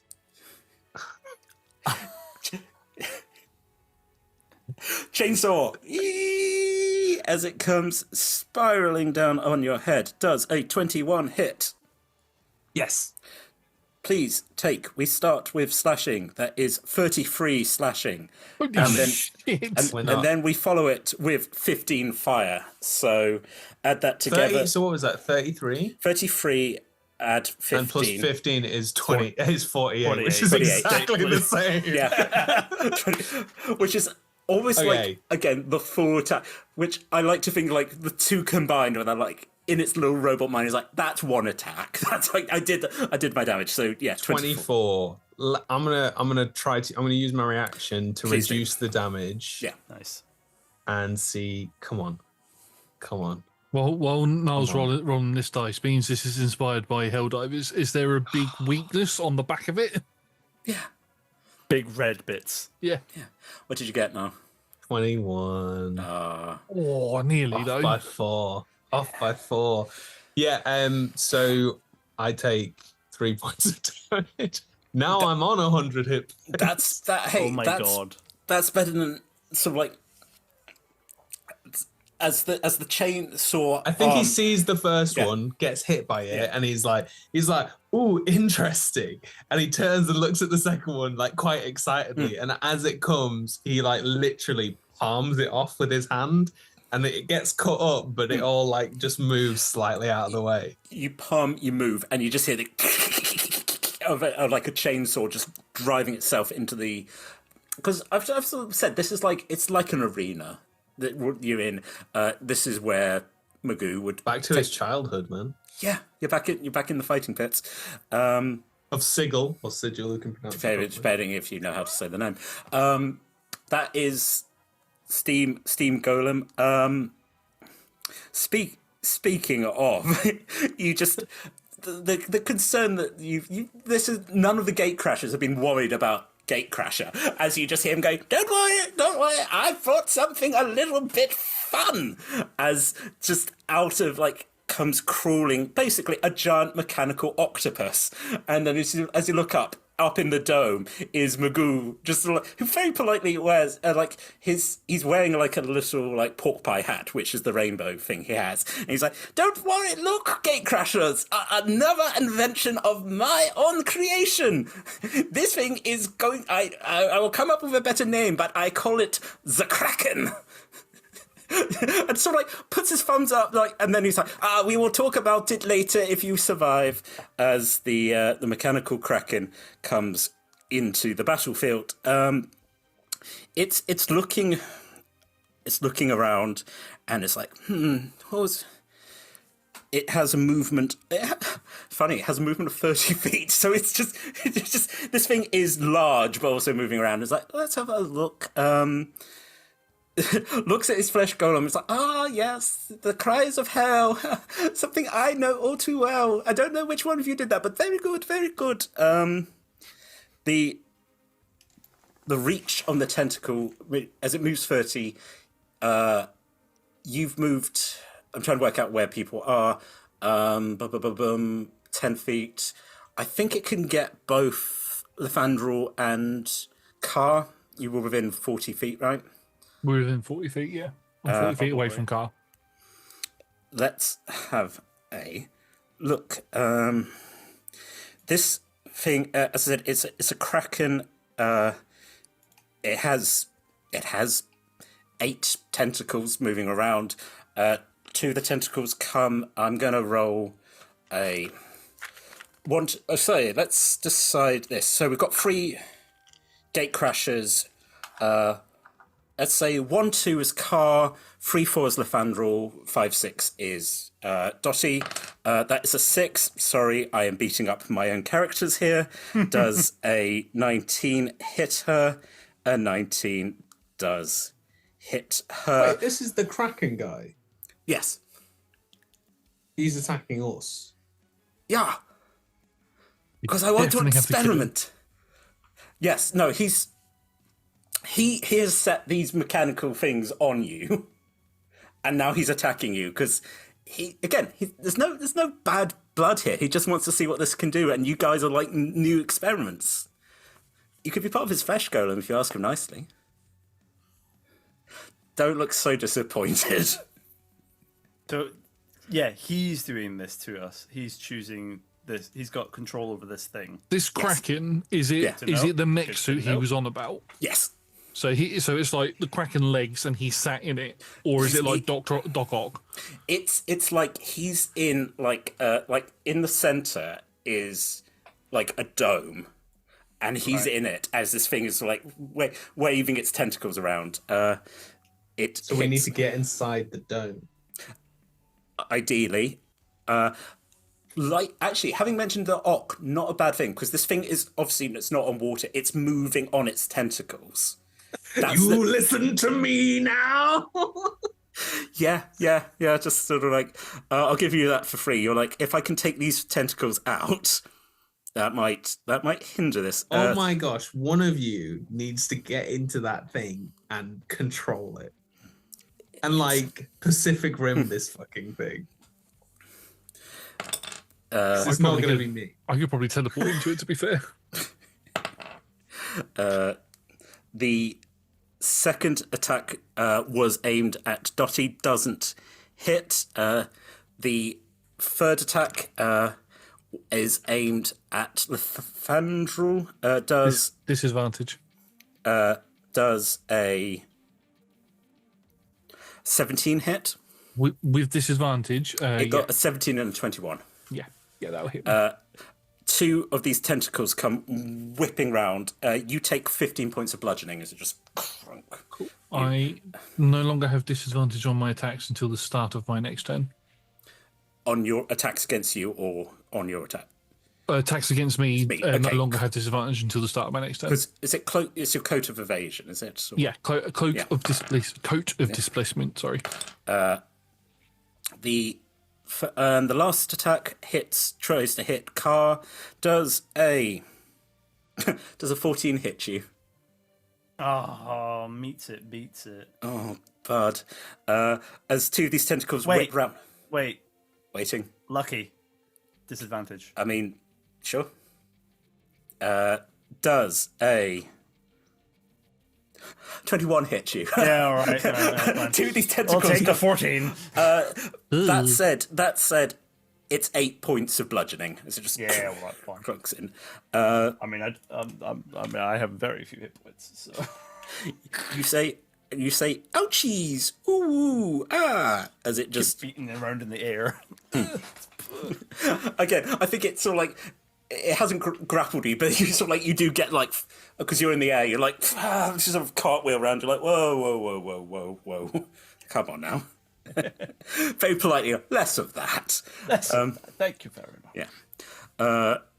As Gatecrashers like, yeah, you see, this is good. Hold on, gets out a little notebook. It hurts. Excuse me, Gatecrashers, on a scale of 1 to 10, how much does it hurt to be hit by a tentacle? No? I'm just going to stare at him. Oh, the subjects were unresponsive, possibly due to bludgeoning. Thank you. I shall mention you in my report to whoever survives. I mean, I would tell Keeper, but that is the Kraken. And What does that mean? What? Where's Keeper? Oh, they're around. Don't worry about them. you hear that pat pat pat as he just patters his little feet. The fiendish flesh golem. Nick. Yep. It's the beginning of the golem's turn. It hasn't moved. What does it have to do? Go. It's going to take, I believe, I'm just getting the spell back up because I was double checking what else I had. It is 3d6 of fire damage. It might be resistant, but hey. It is resistant, unfortunately. No worries. That's still a total of 13 halved. 13, so 6. There we go. Amazing. In difficult terrain, so until it gets out of difficult terrain, yada yada yada yada. It's going to make a intelligence roll. 13. Okay. It's not going to crawl through the difficult terrain, but it is trying to sort of move around. It doesn't. rather disappointingly, it doesn't really have an ability to get closer to you guys. So this giant, like, gargantuan thing, it starts moving. Like, again, the nymph head appears and it's like, guys, maybe you don't fight me. I mean, what have I done to you? I haven't done anything. I haven't burnt you. I haven't hurt you. I'm actually really chill once you get to know me. Another head comes out and goes, yeah! She's like, ignore that. Kind of like, again, this is like, it's like This is like if the Thing could talk. Yeah. John Carpenter's The Thing could talk. This is what it'd be like, guys, I'm just a cool alien from outer... I was a dog for a bit. You remember how fun it was when I was a dog? The thing that's screaming, you see the nymph kind of going, okay, let's pretend that didn't happen. We don't all have to scream at each other. This is cool. I'm a cool chick. Don't worry about that. As we go to the top of the initiative, you all just, apart from even Car, who's flying, feels like the rumbling of something. And you'll kind of go, what? As you just hear, as you look, as a smaller mech, about kobold size, comes dashing in. And those of you who look see a small kobold in, like, wizard gear with a rainbow hat, and then just starts, and then runs in and is like, Gatecrashers! It's Keeper. So I started a beacon. You're probably going to want to move. The Modrons are coming.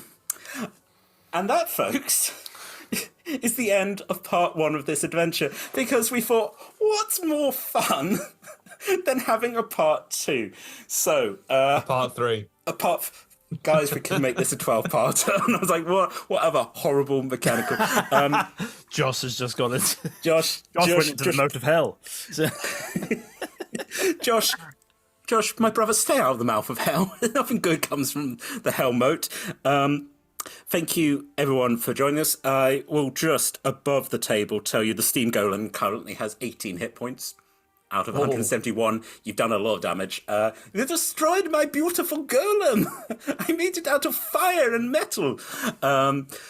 Yes, so thank you, everybody, for joining us for what is now part 1 of an ongoing series. That's right, 12 episodes, as I said.